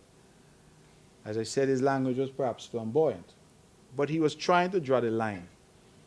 Because all of us saw and heard the various voice notes and comments that were being sent out. And in an environment that is already difficult in terms of security and personal safety, you cannot be putting things out there that can potentially put people at risk. We don't know who is hearing this and who might be influenced by what they hear. To say in an environment where gun violence is prevalent and where guns seem to be easily accessible to some, that they will take it upon themselves to go and do harm to somebody. And we're passing these things around like how you pass around candy at Christmas. I get it, oh me arm, and I send it out to the next chat. I send it to as many people as I can. And these things go viral. You all think when Kiana Warner won the Caribbean Youth Congress that it went viral? People say, oh, that's nice. People don't bother forward that. But when you hear a voice note and say, oh, here Mr. Wakely Daniels, oh man, that is manna from heaven. And we send it around. And by the time the truth comes out, people out there done persuaded that that is the case. And I just feel that the principle that was being expressed, that as a people we needed to be responsible, we need not share information that is damaging, that is inciting violence, that is seeking to destroy other people, and it comes to our phones, delete it. A lot of people get these things to their phones, where people send lewd or nude photos and various sexual content to people's phones. And they say, oh, me, I'm this girl from Redonda. And so they start to send it around. And I believe what the Attorney General was trying to say is that those things are actually illegal. I wonder if people understand that they commit a crime when they forward these types of things. I wonder if they understand that. Because these phones, we just do it. Many of us don't even think about it. It's the latest gossip, it's the latest news. And we have some bloggers and so-called influencers. That's what they focus on, melee and confusion. They do it for the likes. They do it for the likes. So they post anytime you have confusion of any nature, be assured that you can go on some pages and some blogs and you will find it there. Who man boss, who man head, who cheating on who caught in what scandal, whether it is true or not. We are not using social media to uplift each other, to share ideas, to have a conversation that is meaningful. We are using it to destroy, to encourage retaliation against some people. Those voice notes that were going around, in my humble opinion, could have escalated into a situation of violence against the person they were targeted at. And it is not just because that person happens to be a minister of government. Whoever, because it could be your eye tomorrow. And we have to appreciate that when we put this out there, that, oh, this has happened because so and so, we are creating an environment where we're inviting violence, we're inviting problems for people. And I am prepared to wager that 9 times out of 10, it is just like the breaking news about money owed to CXC, not a thing or so. So I think that's what the AG was trying to say. If I was there, I would have reached across the aisle and pulled his jacket and tell him, you know, take it easy, don't be so flamboyant. But as I said, he has his own style, and he would have been presenting. But I think that there are some mischievous people out there who are trying to say that it's an attack on freedom of speech. There's no attack on freedom of speech, but our people need to understand that freedom of speech doesn't mean that it's free, you know. If all speech was free, we wouldn't have the law of defamation. And all of us understand that sometimes people have to pay for their mouth. But what do you think that means? We have to be careful what we say, what we engage with. And this thing of taking to social media to say everything. And the least educated opinions seem to be the ones that make their way to social media. People who, if you open the dictionary and you look for the definition of stupid, you see a picture of them. Them are the ones talking the most on social media. It's painful. They've not got no experience in nothing. But on social media, there are PhDs in everything. And so you have sometimes to just encourage our people again and tell people, listen, be responsible. I keep coming back to that word because that is the word. Budget estimates have already started the preliminary discussion, Ms. Hewlett. What we're going to be focused on in the coming year, I think I'm saying economy. We need to continue to grow the economy of Nevis, and at the same time see how we can better manage our commitments, including our debt commitments and our public service commitments.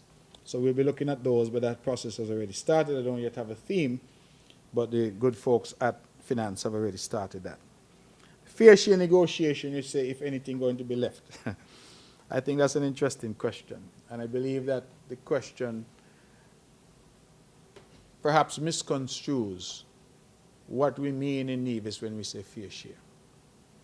The fair share debate came out of the CBI revenue flows and the fact that Nevis, over the period that we have had citizenship by investment, the last analysis that we saw done, Nevis had received less than 11% of the inflows. It means that almost 90% of those inflows have stayed on Sinkits. So that was the start of the debate. But I don't want the people of Nevis or the people of the Federation to think that CBI is the only aspect to this debate, because it is not. We have a situation, for example, where we have a single customs space. Just trying this as an example. Do the members of the press understand that the phenomenon now that we have of everybody ordering online? So we have everything coming into the country because of these online orders. And we have some companies that have sprung up. West Tech, E-Zone, number of them. Jack, what do they call Jack? Something, Carib Jack. Number of companies have sprung up as a result. But because of the single customs situation, when a Amerijet lands on St. Kitts at RLB, and those goods come in, remember, those goods would be for Nevis and St. Kitts, because you have people in Nevis who are ordering goods as well. It's one customs union, and so you pay your customs duties there in St. Kitts. Let us say that there are 40% of those goods that are destined for Nevis, that is buyers in Nevis. The NIA doesn't collect that because the goods landed in St. Kitts, and so customs is levied in St. Kitts. You have a situation where you have companies that are operating in both St. Kitts and in Nevis. Flow, Digicel, other companies. But they're filing their corporate returns, tax returns, on St. Kitts. And so St. Kitts collects 100% of the tax that is paid by those companies on their profits, even if a substantial portion of that profit was earned in Nevis. The NIA doesn't get any of that. You have a situation where there's a single filing system for VAT. What that means is that if you are the National Bank, if you are Flow, if you are Digicel, if you are any of these big companies, any VAT that you're paying on services offered across the Federation, you file on Bastille, you pay your VAT in Bastille. Nevis gets none of that in terms of what portion of that was generated in Nevis. So I say these things, and I can go on and on with other examples to say that when we're talking about fair share, we're talking about an overall analysis of the financial arrangements between these two islands. Somebody asked me the other day, what is the GDP of Nevis? And I can't answer. I can't give an accurate statement because there is so much leakage out of the Nevis economy. To customs, corporate taxes, VAT, that even though we here on the ground are seeing and feeling the economic expansion that's happening on the island, the government revenue is not rising by the level or to the degree that it should, because a lot of that is just being siphoned off, if you will, for want of better language. And so we need a system that takes all of that into account. Now, I know that some listening may say, well, the Constitution provides a mechanism where it talks about an 80-20 split. But that constitutional mechanism, for whatever reason, has not been put in place and has not been in practice for some time. So we are saying, and even if it requires a constitutional amendment, so be it. But we are saying that it comes to a point when these issues need to be addressed.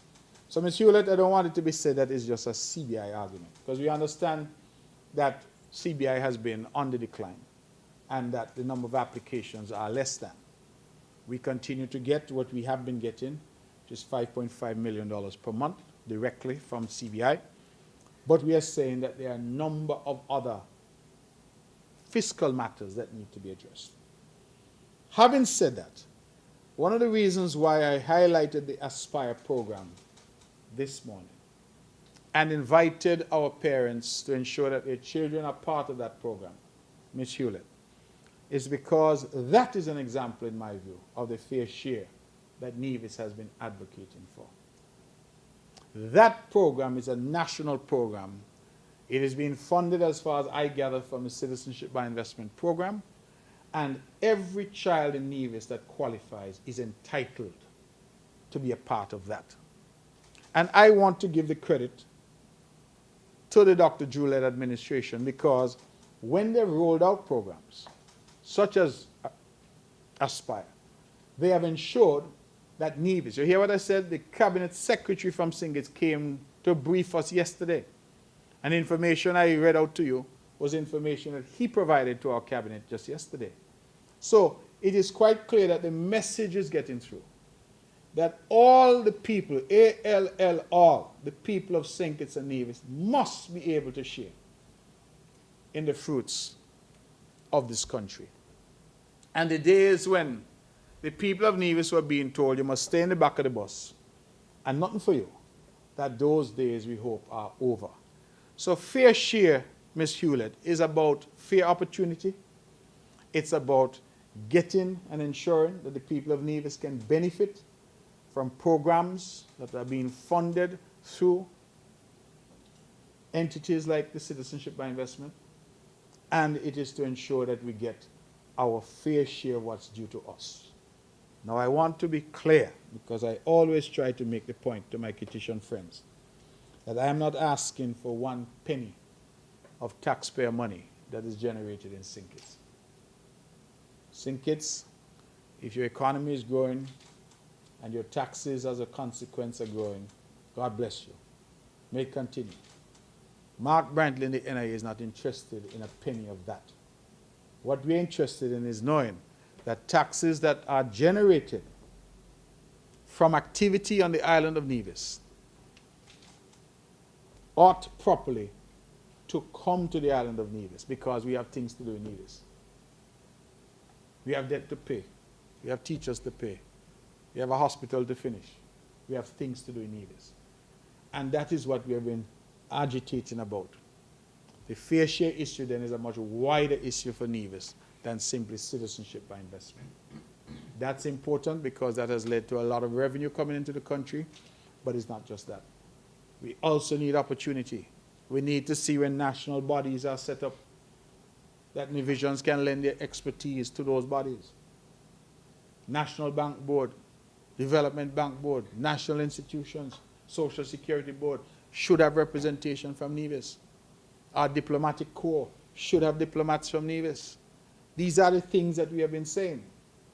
Because if you don't point out some of these things, the same old will apply. And so we're making good progress. In that regard, Ms. Hewlett, we don't yet have a formula that we've agreed. But I do believe that significant progress has been made and continues to be made in relation to that. And the Aspire program is one example of a fair share for Nevis, because every child in Nevis who is eligible is entitled to that program. Anything further for me? Good morning, Mr. Premier. Shamika Bajin, Vaughan Radio. You basically mentioned CXC, so let me start with that. Now, in receiving the press release from CXC, and yes, the government is not owing. However, I think the issue is that some students have not yet received their results. Some came back ungraded. So can we get an update as to when these students can or will receive their remaining grades? Is there a time frame?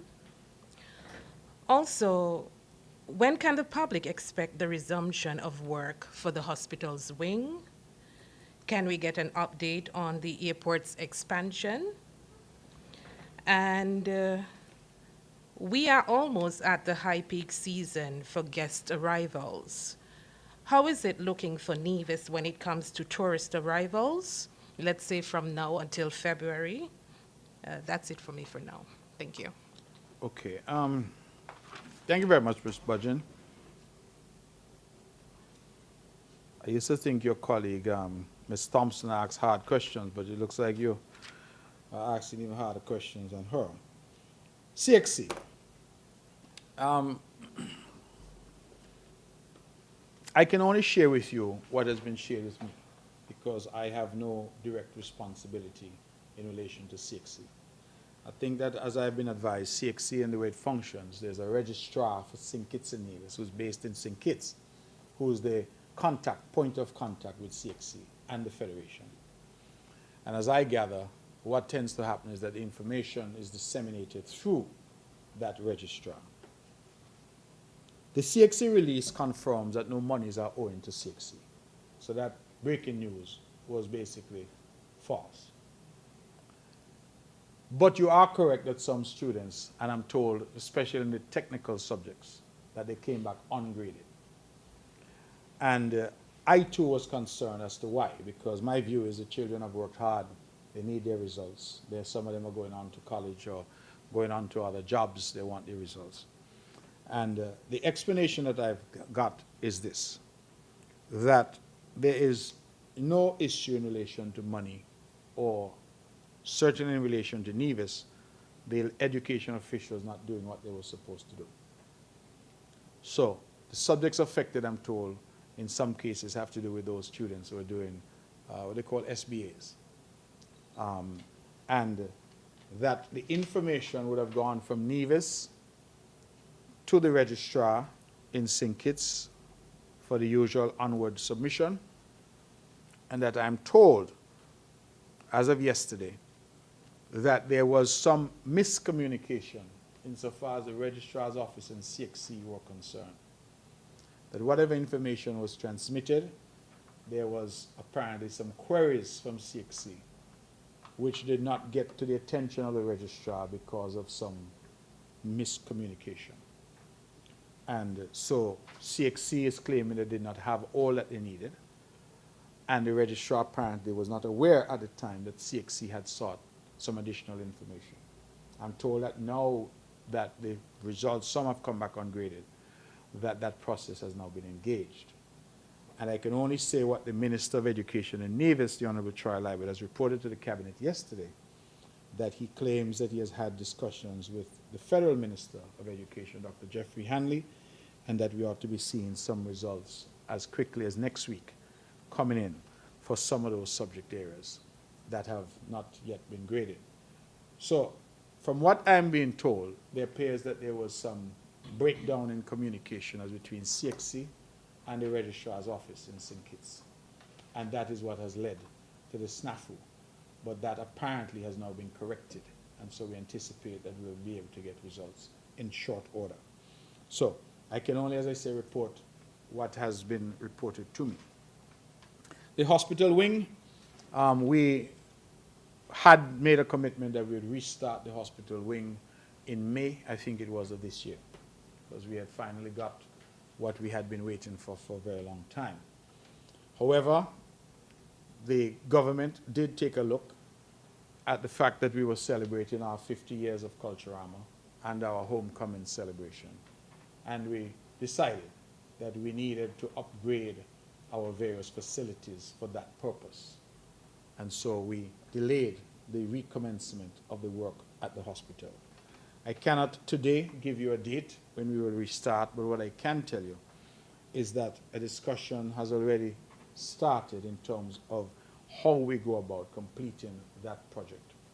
That project, I can tell you, Ms. Budgeon, will be the most important infrastructural project for the government in the coming budget session. There is no ifs, ands, buts, or maybes about it. We have to complete that project, and that is our commitment to the people of Nevis, that we will get it done. In terms of the airport expansion, I believe that the design work is now complete. I am told by the Honorable Alexis Jeffers, who's leading that effort, that the submissions to the planning department should have occurred this week. In fact, I was told it should have been submitted today. I'm not sure if he was able to meet that deadline. The negotiations with the landowners, I believe that is now substantially complete.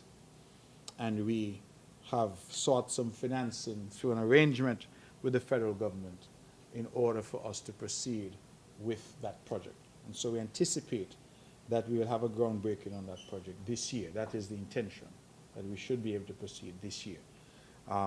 Again, a precise date I don't have. I do know that the Honorable Jeffers has said that he would like to have one final large public consultation now that the designs are done and the EIA, well, social, what's it called now? SIEA, social, SEIA, Social and Environmental Impact Assessment.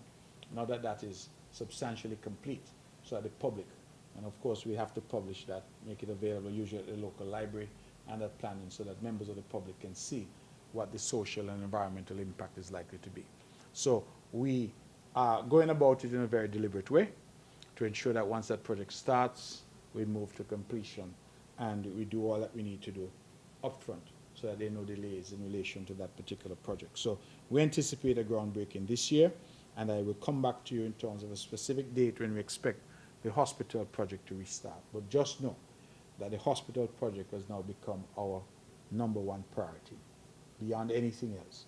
So if people are complaining about the road and all that, please understand that the hospital project has become our #1 priority. We need to finish that project. And we were delayed because of Culturama and the C50 celebrations and the homecoming, but now we're ready to move on with that. So I'll have to come back to you with precise dates, but that is the thinking at this point. Tourism, tourist arrivals, we do not yet have those statistics. It's still a little early. What the hotels and people in the industry are saying is that the patterns of consumption have changed. So people are now not booking months in advance like they used to. There's a lot of spur-of-the-moment booking. So you could have a situation where today your bookings don't look that promising, and then next week you're full because people decide, oh, let's take a trip to Nevis for the weekend. So there's a lot of that happening. So I don't yet have numbers. I can tell you, however, that I was privileged to meet with the manager and the owner's reps at Four Seasons just last week. We had a brief coffee meeting, and they're indicating that they anticipate beating their expectations this year, surpassing their expectations, and they have substantial bookings already for next year. In fact, I believe that while this is a slow month, the month of September, Four Seasons is going to have some buyouts in the month of October. So they expect to be back fully fledged and functional very short order. And as you know, I always mention Four Seasons because that is the engine that drives the local tourism market. On that note, just to report that I came up to the press conference and left the document on my desk, but from my review of a document sent to me this morning, our 2% tourism and development levy this year for the month of August, which would have been paid in September, we have been able to secure just over $100,000, which is 13% higher than it was last year, and over 200% higher than it was in 2019. And we have used 2019 in our statistics because it's the last full year pre-COVID. You know, COVID shut us down, and then we have been trying to recover. So 2019 is our base year, and the receipts, which are paid monthly in arrears, so that's for the month of August, that would have been paid in September, tell us that we're over 200% higher than we were in 2019, and some 13% or so higher than we were last year. And so far this year, our tourism revenue directly from that 2%, and just for the members of the press, that's the 2% that we use to fund the activities for marketing of the Nevis Tourism Authority. So that 2% is now just about 6.6% higher this year to date than it was last year. So if we can continue in that vein for the rest of the year, I'm hopeful that we can register at least a 10% growth over last year. So that's where we are in relation to that, and as we get closer to the season, we'll be able to tell you what numbers are looking like. But currently, I don't have those statistics available to me yet. It's only September, and the season doesn't really kick off, in earnest, until the middle of November. Although, as I say, Four Seasons is reporting that they have buyouts next month, October. Any more questions for me?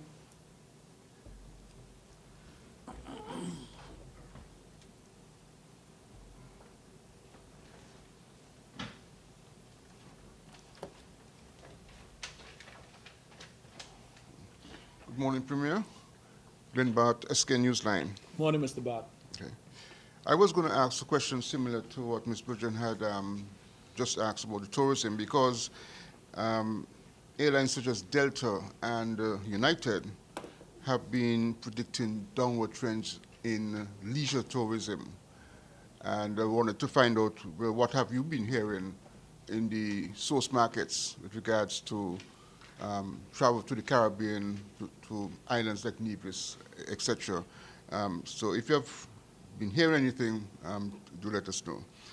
My questions relate now to two aspects. One, you have been criticized, and your colleagues have been criticized in the National Assembly as opposition members of Parliament for being too soft on the government. Not enough fire, not enough animosity, I suppose. You have addressed this matter before, but I want you to define for us what is the key approach for the opposition in the National Assembly, and what do you see? How do you see the benefits are, even outside of the context of the National Assembly, in terms of the relationship between the Nevis administration and the government of St. Kitts and Nevis, in regards to the benefits that can be derived from collaboration and cooperation instead of animosity.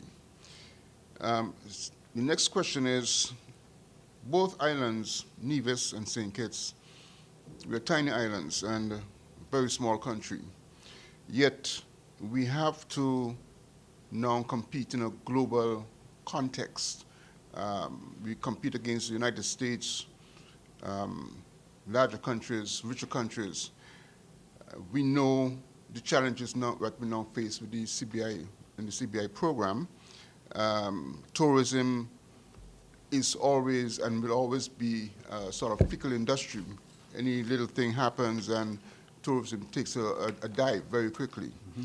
Now, in terms of the discussion, the talk, the orientation among politicians in terms of developing the country, where do you think we need now to start looking ahead to?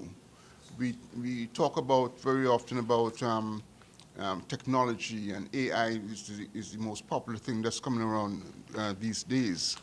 But how do we begin to orientate our young people towards perhaps a new kind of industry in which small, tiny countries like St. Kitts and Nevis can compete globally and compete globally in an effective and productive way? What are your views on those? Mr. Bart, you ask me questions sometimes which I think the responses may take quite a long time. I say that because your last question is really the question that leaders all around the region are trying to answer. Where do we position ourselves? We are a small country, but the world is not kind, or the world doesn't carve out any real exceptions because we are small countries. We are required to adhere to the same standards, whether it's in trade or otherwise. The years, for example, when you had a protective trade regime for small island states and small countries, all of those have disappeared. So we are, in every which way, you're absolutely correct, competing head-on with major countries around the world, countries that are whales compared to us, mere minnows. And so it is difficult to decide, where do we pitch our tent? How do we position ourselves? I feel that St. Kitts and Nevis has some advantages, because even though we are small, one of the things, even in the natural environment, when you're small, you tend to be more nimble, you tend to be faster, tend to be able to react and respond to situations in a way that allows you to seize some advantages. I feel that we need to start to think outside the box a bit. Sometimes we are kept back by our fears, and as a result of that, we don't take decisions. I can tell you sometimes, as the person charged with leading Nevis, you sometimes feel that you know what the right decision is, but there's that element of what will the response of people be. So if you tell somebody that you're going to have to take away a benefit, or you're going to have to do whatever because you're looking longer term, you understand that there's a price to be paid for that. And sometimes that fear prevents leaders from taking bold decisions. And if you look back at the history of our own country, you can really identify a handful of bold decisions that you can say were transformational. Mandatory secondary education. Adult suffrage, of course, which would have been significant. Independence. Social security.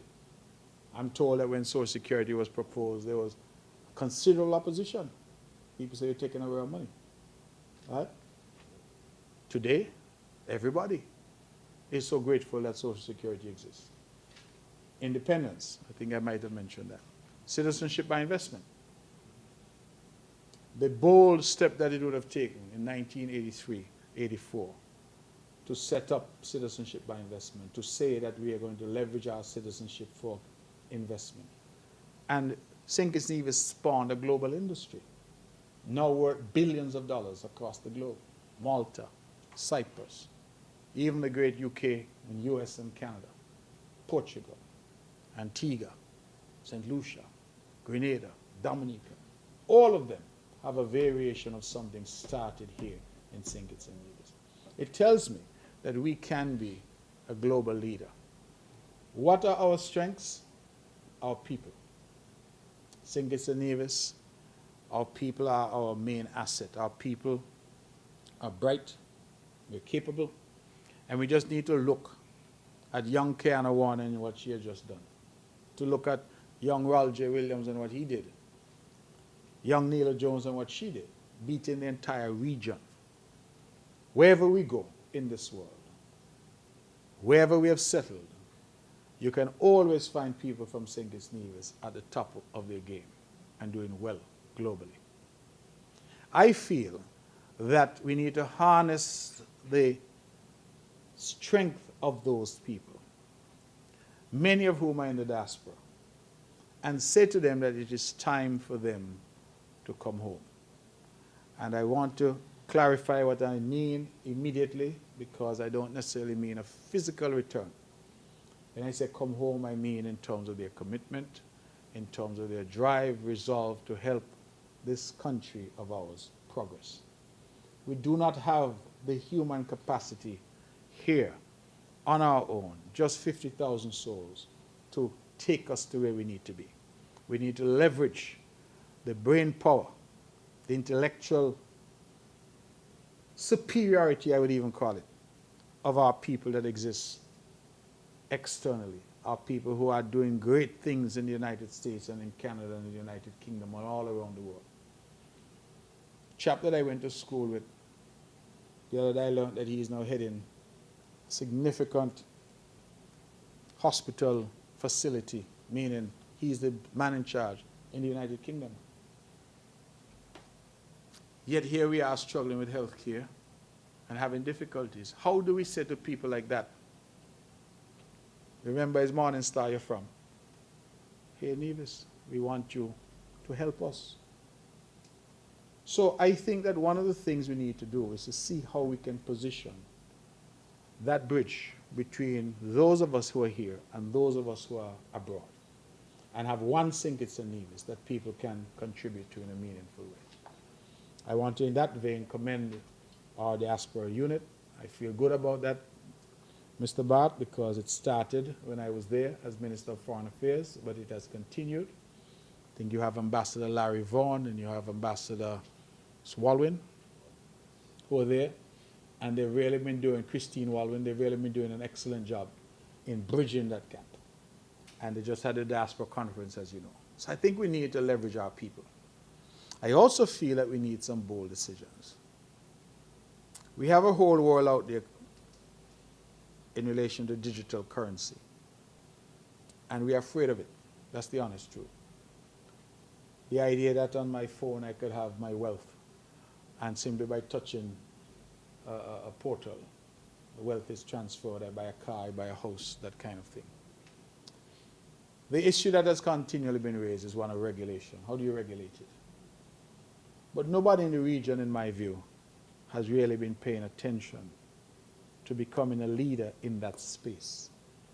And we can here in St. Kitts and Nevis if we paid attention to it and brought in the experts and developed the framework to have digital currencies being a part of our financial mix. We have a financial services sector already in Nevis. Even as we speak, we have government representatives in Argentina who are there promoting the financial services sector. But can we do more in relation to that? Can we look at places like Cayman and BVI and Bermuda and see how it has been transformational for them? We can become world leaders as well in relation to aspects of financial services. We have the marijuana industry. I know now bigger countries like Canada have jumped in and have dominated. But can we develop unique products here, unique to us, value-added products that we can become global leaders on? Antigua, I believe, has they call it black pineapple, I think they call it in Antigua, which I gather is sought after globally. What can we do that make us global leaders? I had a conversation that I sought to engage with, as I do sometimes on social media. I'm an avid Facebook user, as people know.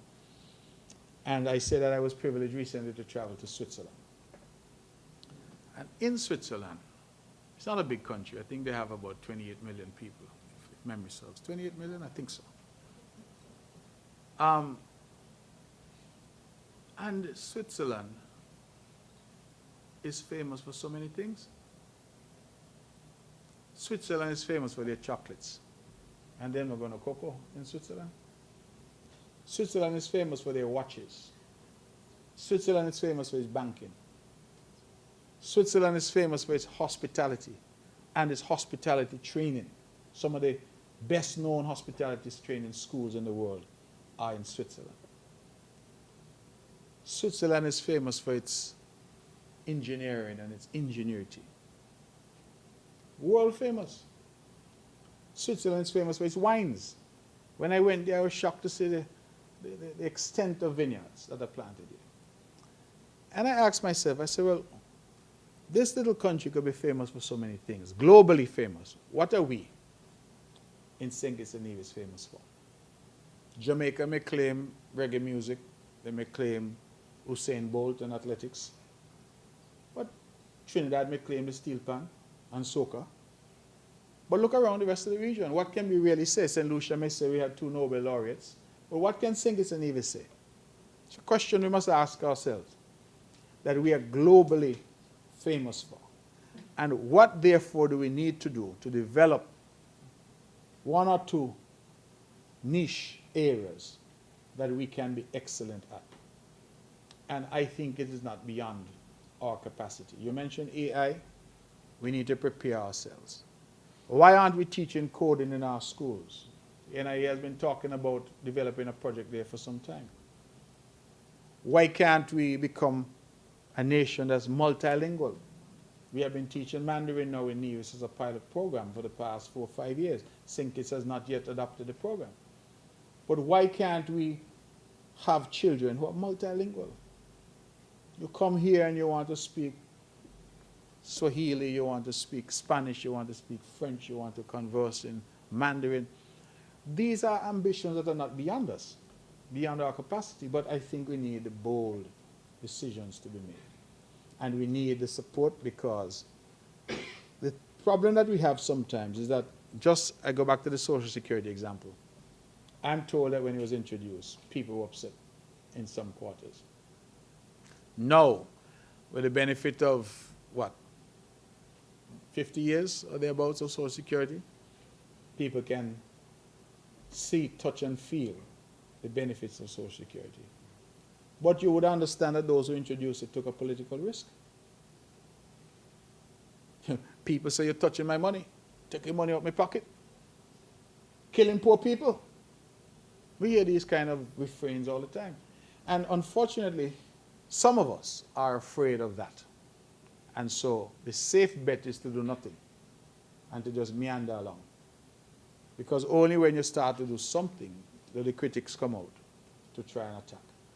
So, Mr. Bart, you've asked a question that we can probably have a discussion, and I don't know they're right or wrong answers. I just feel that those far brighter and more capable than me we need to draw on their expertise and say, what areas do you think? I mean, I was talking to somebody recently who's a senior executive with Microsoft from Nevis. And I learned that Microsoft is opening data centers all around the world. How do we compete for that? How did India, notwithstanding that India is a big country with a big population, but how did India get to a point where they are creating some of the leading software engineers in the world? It wasn't by accident. These are things that governments put their weight behind and say, we're going to push it. And so, for me, it's very important that we get to that point. The airlines, you say, are predicting a downturn in leisure. I have not seen any indication yet that will impact us. But I would ask you to appreciate that sometimes when we hear the big companies like United and they make a prediction, they're looking at the global position. And you may have niche markets like to the Caribbean or whatever, which continue to do well despite the global position.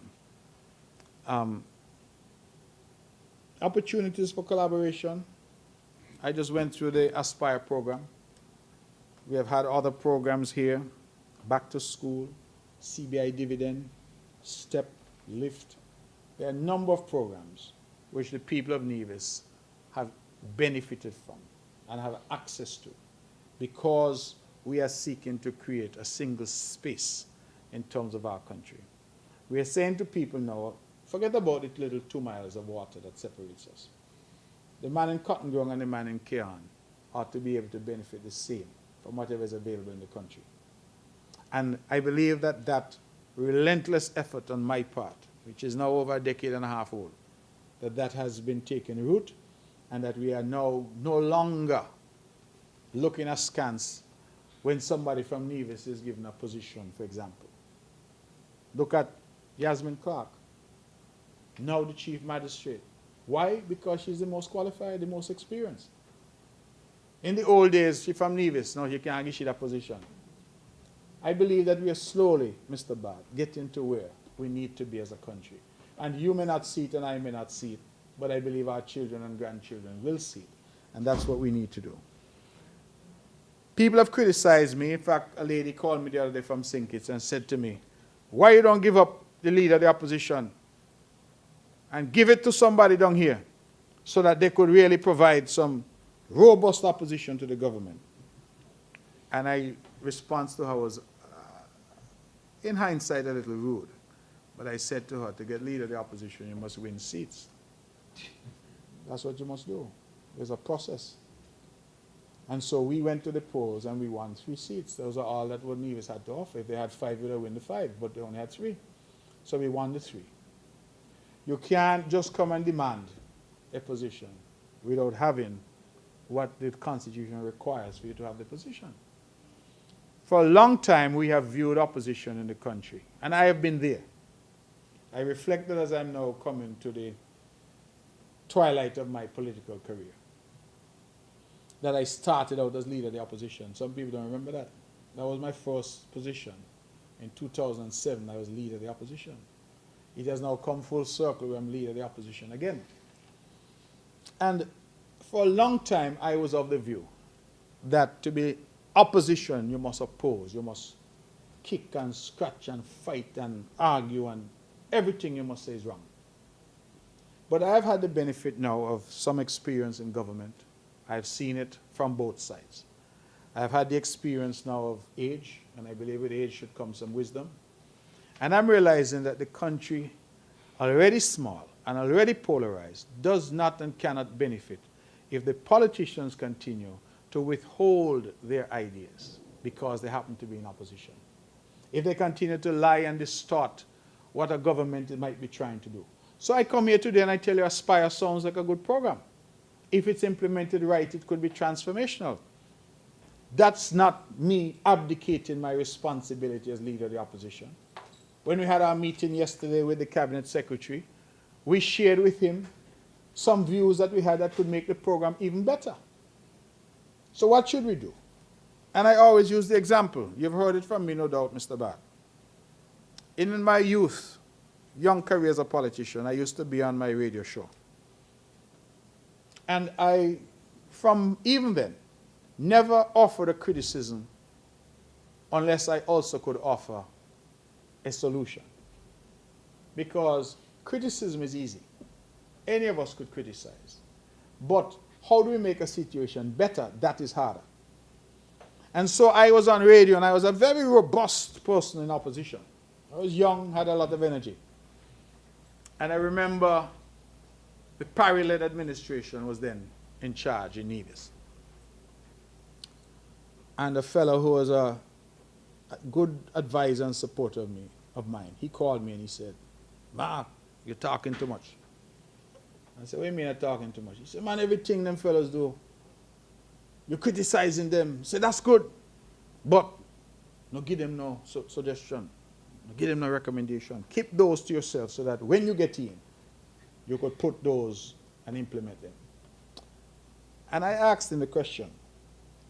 And I remember it like yesterday. I said to him, if Nevis has only one dock, Charlestown dock down there in town, and you see a cruise ship coming into that dock, traveling at high speed, and you recognize that unless the cruise ship slows down, it is going to hit and destroy the dock. Excuse me. You see the sole dock being threatened because a cruise ship is coming in too fast. It's going to hit and mash it up. Wouldn't you sound the alarm and ask the cruise ship to slow? He said, no. Let the cruise ship mash it up, and when you get in, you fix it back. That is at that point as a young politician that I took him out of the category as advisor and put him in the category as friend. Because I said, this is bad advice. But unfortunately, a lot of our people see that as politics. Criticize everything. Curse everything. Even sometimes if you're getting the benefit, you pretend as if there's no benefit. You drive on a brand new road every day and you say the roads aren't being done. I had a classic example. I hope he's listening. My good friend called in the other night on a radio program and said, we're spending money stupidly trying to fix up the venues for Culture Armor 50. Can't believe we're wasting money on that. The next morning, boss man called me and told me, imagine this boy walking with me up here on the same project. He walking with me on the same project. I'm going to call the radio station and go say, it's stupidness we're doing.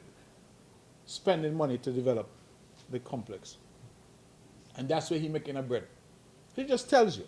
But I don't believe, and I think with the benefit now of time and wisdom and age, I don't believe, Mr. Bart, that opposition is there only to be vitriolic, to be negative, and to offer criticism.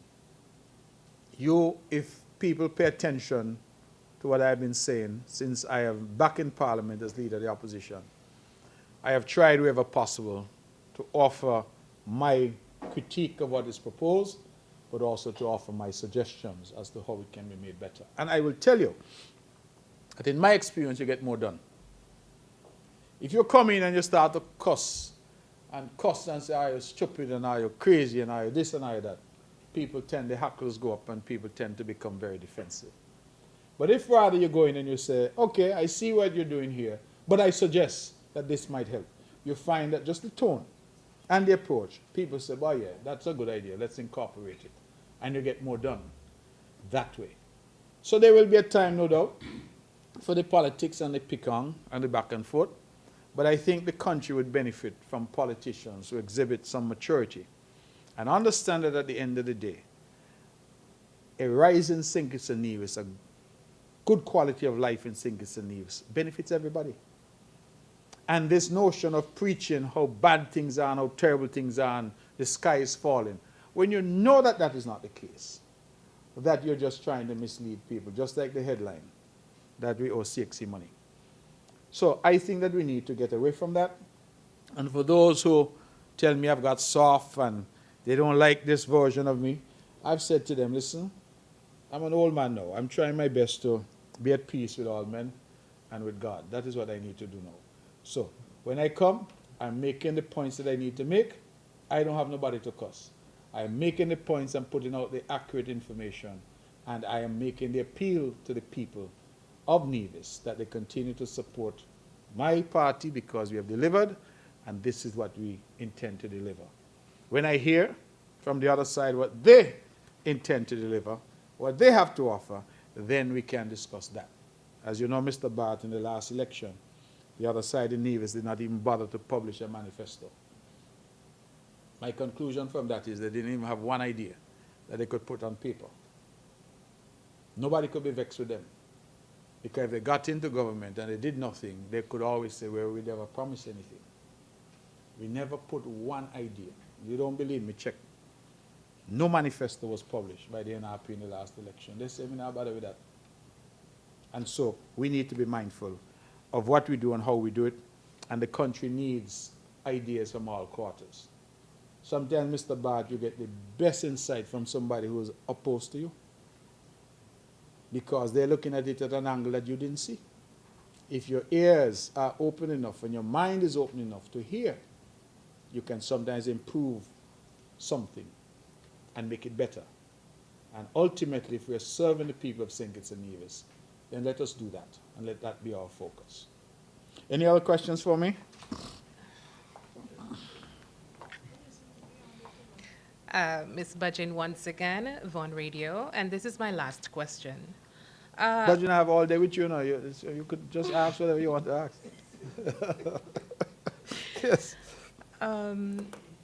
We will be having the banning of plastics and styrofoam containers shortly. Can you educate or share with the public what sort of replacements will therefore be in place, especially for restaurants and other food vendors? Thank you. Excellent question. The banning of plastics, as you know, we've talked about this in Nevis for the last decade. The federal government has now come on board, and I think they've given some dates. In terms of replacements, that's an ongoing conversation, Ms. Budgeon. I believe, however, that a lot of the hotels, a lot of the restaurants have already transitioned or in the process of transitioning. Even bottled water, and I want to commend Nelson Spring because, you know, they're now producing water in a glass bottle that is returnable and refillable. And I anticipate that while they're not yet banning plastic bottles, what they're banning now, I think, are plastic bags and single-use plastics. It will eventually get there. So it is time, I think, for our manufacturers, our water manufacturers, etc., to retool and to understand that we are, and they have an obligation, just like us, to protect the environment. So some of the restaurants, if you go to them now, they're already using paper products. I've seen paper straws, I've seen paper cups, I've seen even metal straws that I'm seeing some of them are using, and I'm also seeing that they're using paper takeaway containers. Some of them that they fold over, food is inside. You know, but I find it's interesting, you know, this is a side. I went to law school in Jamaica back in 1992. And back then, we used to go and buy what we call a box food. Because they used to serve the food in a box, a paper box. Same paper box now that I see people say they're moving to get away from plastics. That's what we used to get food in Jamaica back then. So it's interesting that that technology and the ability has been with us for a very long time. So I see a lot of the restaurants already moving in that direction. I think that what we're going to have to do as we approach the deadline and as government is to put some incentives in place to allow, because I'm told that plastic is cheaper than some of the paper products. So we'll have to put some incentives in place to reduce or remove the VAT and duty and stuff like that on those. I'm speaking out loud. I have not yet had that discussion or consultation with either the federal government or with the revenue authorities here. But I think that we will have to do something so that people are not made worse off. Because we don't want to make that decision and then the price of everything goes up as a result. Food is already expensive.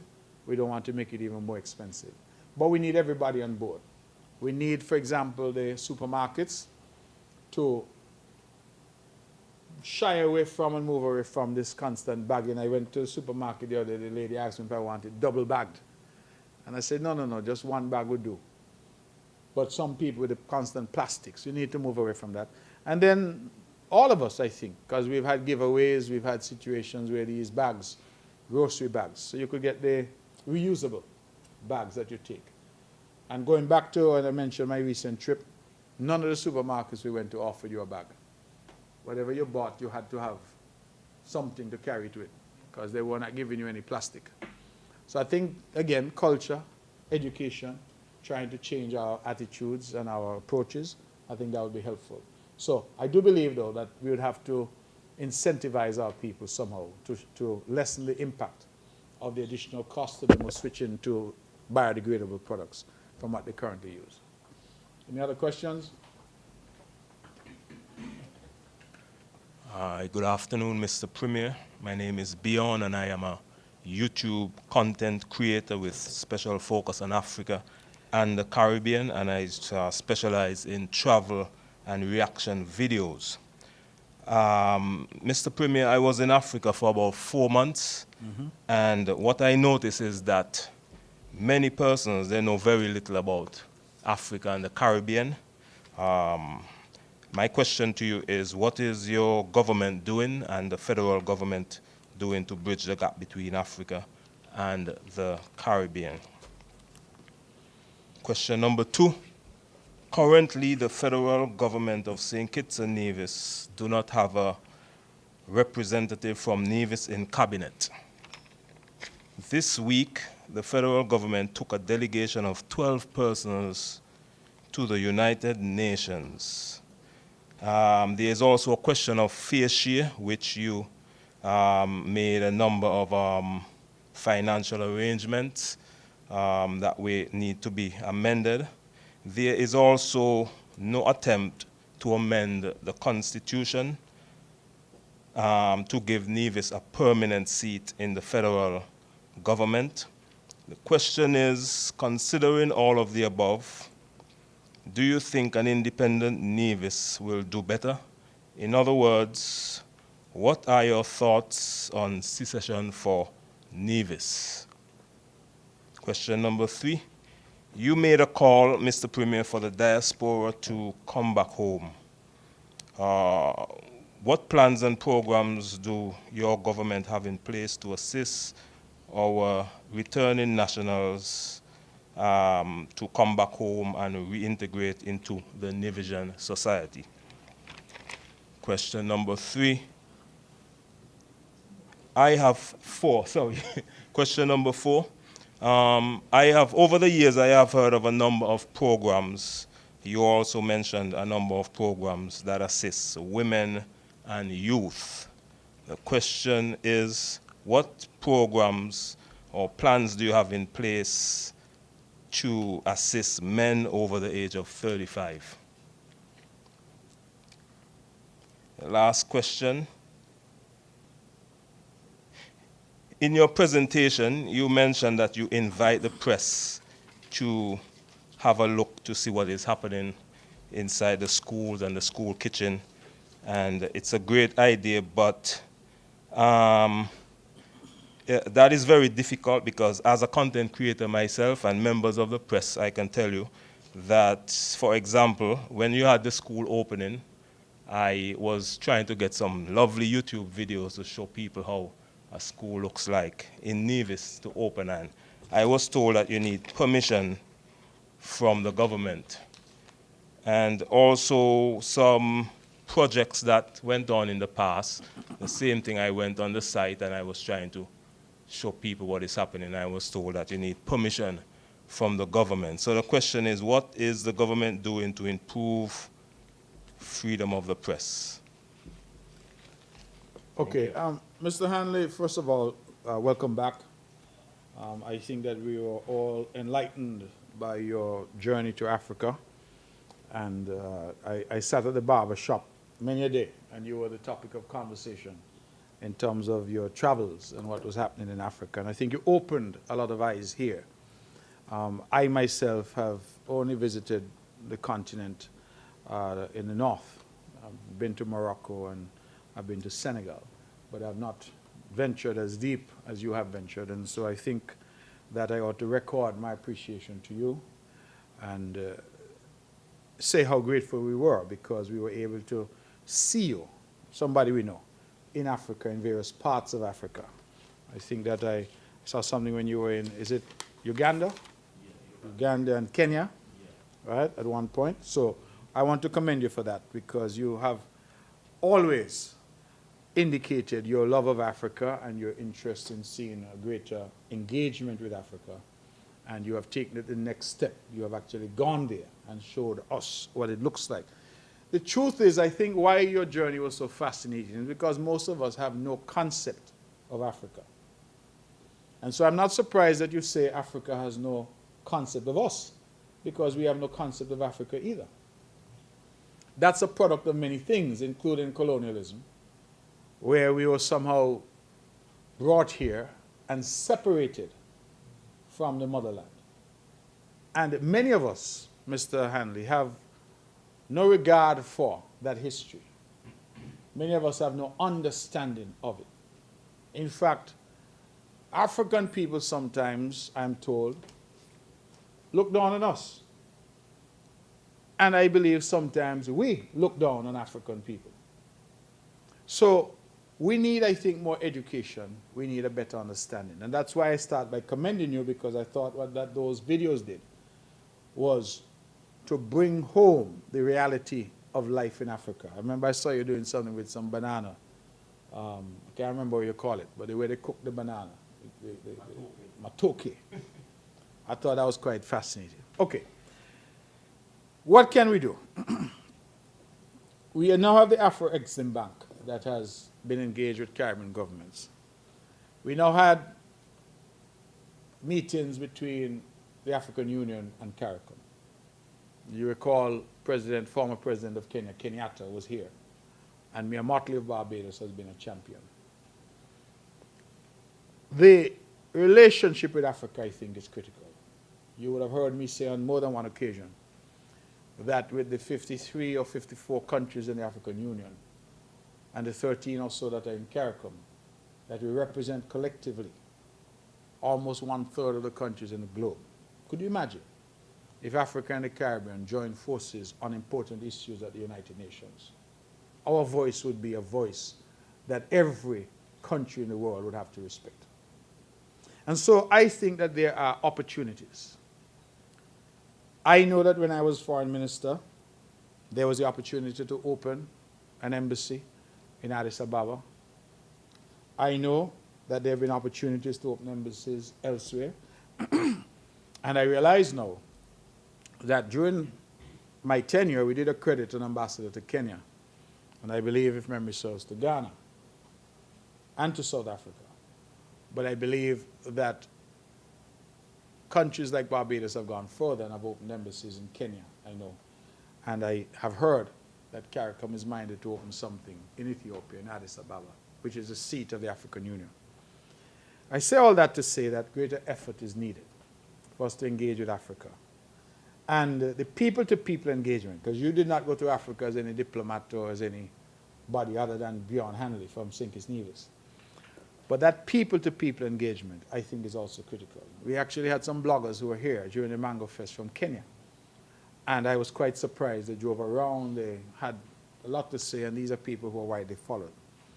With technology, it also allows us to do more.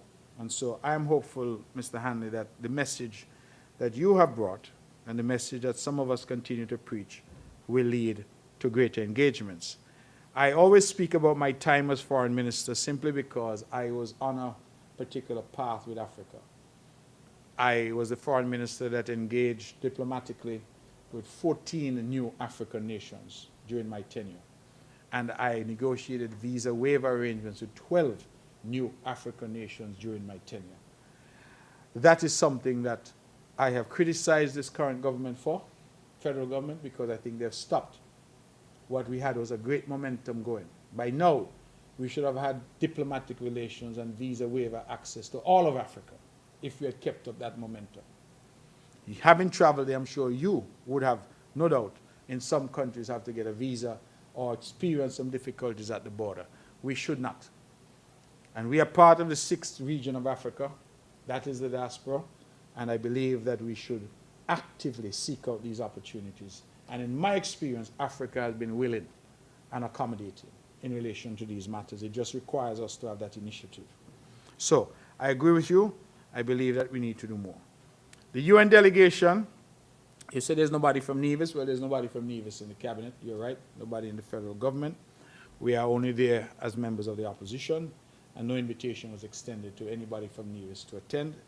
I'm comforted, though, that the Prime Minister, while he has been there, has been in touch. In fact, he has called me twice since he has been there to discuss some matters on which were relevant to Nevis, specifically geothermal.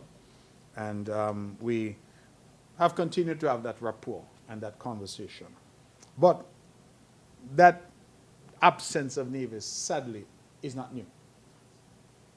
We went into independence in 1983, and there was a joint NRP-PAM government until 2005. No, what am I saying? 1995, forgive me, 1995. And then from 1995, Nevis was nowhere close to cabinet until 2010, when Patrice Nesbitt would have been named Attorney General, and then after Minister of Foreign Affairs. So from 1995 to 2010, 15 years, there was nobody from Nevis there. And then from 2010 to 2015, there was Patrice Nesbitt. And then we took over in Team Unity, and we find ourselves now in a situation where nobody from Nevis again is there. And we all understand that the way that the Constitution is constructed, the only way somebody from Nevis is going to be in cabinet is if somebody from Nevis is needed to form a government. That's the reality, right? I suppose some will argue that in 2010, Patrice Nesbitt was not needed to form a government because at the time, Dr. Douglas had 6 seats. But we understood among the 6, he had Timothy Harris and Sam Conda, who were more off the reservation than on the reservation. And so we understood that Dr. Douglas in 2010 also needed help. And that's why he reached over and grabbed Patrice Nesbitt and made him his Attorney General to get numbers in the cabinet. So, Mr. Handley, what do we do about that? Sometimes it is what it is. There will come a time, no doubt again, when those seats in Nevis are going to be relevant to forming a government. There will come a time, no doubt, where in the future, the parties that are now currently island parties and not national parties may become national parties. So, for example, the CCM or the NRP or whatever may come out of those 2 parties may well start to run candidates all over St. Kitts as well. The Labour Party, the People's Action Movement, the PLP, or whoever were to emerge may start to say, hey, why don't we run candidates in 11 constituencies? Right now the Boundaries Commission is meeting, and it may well lead to an increase in constituencies. So these are all considerations which may come in the future. But part of the problem, I think, on the political level is that you now have a situation where in every election, Mr. Hanley, 8 seats are only contested by parties based in St. Kitts, and 3 seats are only contested by parties based in Nevis. There's no party that is a national party. The St. Kitts Labour Party call themselves the St. Kitts Nevis Labour Party. They should take Nevis out the name, because they have nothing to do with Nevis.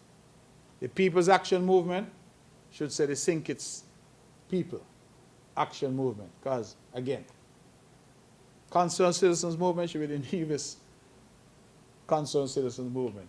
Well, at least NRP is honest. They're the Nevis Reformation Party. Because none of the parties are national. So that, at the start of every election, you already have that inbuilt situation. That unless some party in St. Kitts gets 6 seats, you're going to have that horse trading and that back and forth. You say constitutional reform and whether or not that needs to happen, I agree. It has been talked about a lot. It has not yet happened. And I think it has not happened because it is not something that has excited the attention or any real controversy. And we will wait to see whether or not that can happen. Secession for Nevis. There was a point in my life when I was an avowed secessionist. I think you know that I advocated quite strongly.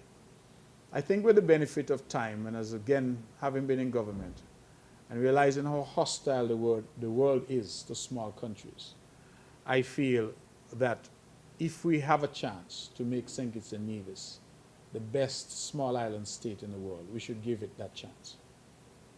If, however, that does not work, then it's a matter for the people of Nevis to decide. So, I, for example, do not support the removal of Clause 113 from the Constitution. Some say it ought to be removed. I don't support that because I feel that the people of Nevis should have the opportunity to determine their own destiny if they so choose. What I'm hopeful is that through a relationship, through the tightening of our bonds, through fair share, defined as I've tried to define it today, that the people of Nevis and the people of St. Kitts can so live together, work together, function together, build together, that the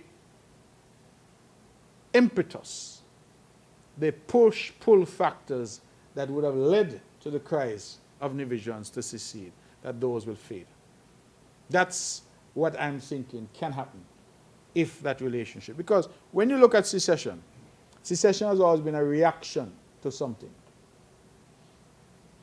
When Mr. Daniel and his team would have led the illegal secession vote, back then the illegal referendum, it was a reaction to the treatment that they were getting from Bradshaw and the Labour Party.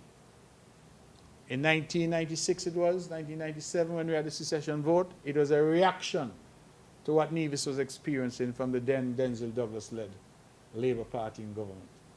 There was a point some people forget, when under Attorney General Delano Bart, they proposed to pass legislation in St. Kitts that would essentially take over the offshore sector in Nevis.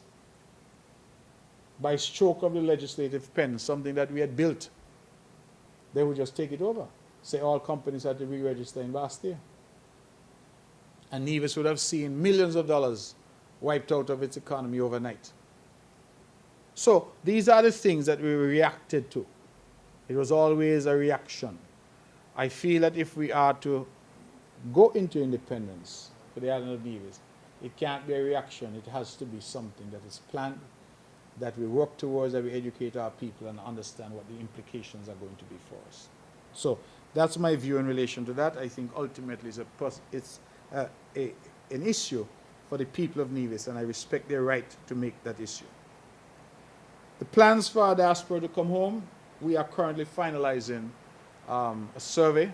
I've asked the assistance of some experts in that regard, and what we hope to do is to really find out from people living abroad what would be some of the most important factors for you if you want to come home. Is it tax? Is it healthcare? Is it infrastructure?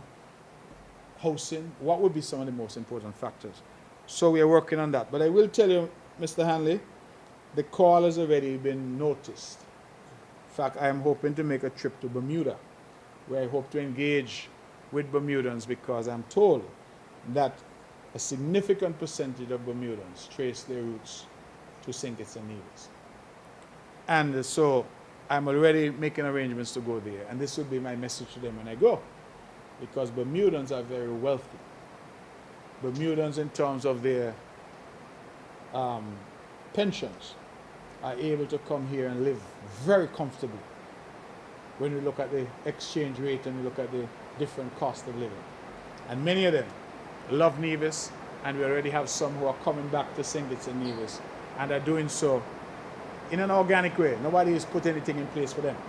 So I am saying that we could probably do even better if we put something in place for them. What do we have for men over 35? I don't know that there's any specific program that we have for men over 35, Mr. Hanley. Most men at 35, you expect that they're on their own feet already. They're doing things for themselves. They would have gone to school, they have their families, they're doing what they need to do. So I agree, men need their fair share. But if you're 35, we expect that by then you're into your life, you're into your profession, you know, whatever it may be. So we don't have any specific thing for men who are over 35. But I hear you, and it is something perhaps that we need to look at. Press access to schools and various sites, it's really just sometimes a matter of protocol. It's not that we're trying to restrict the press, but oftentimes we ask that you get the permission, because then we know. The principal would know, Mr. Hanley is coming to do some filming, the PS would know, you know, the people who are necessary would know. And we try also, because sometimes it's an issue of security, you don't want people just showing up, walking through a school, walking through the sites. It might be disruptive for teachers. So at least the principal knows, and if you want to go on any site, you just make a call. Principal say Mr. Hanley or Ms. Hewlett or Mr. Barth is coming to do something, and that just goes up the chain. So it's not a question that we're trying to restrict, it's more one of just a proper protocol. Okay? Any more questions for me? The rains have come. It's a good point to end the press conference. Ladies and gentlemen, thank you very much. God willing, I hope to see you next month for another edition of the Premier's Press Conference. And Mr. Hanley, once again, welcome home. All right, thank you very much.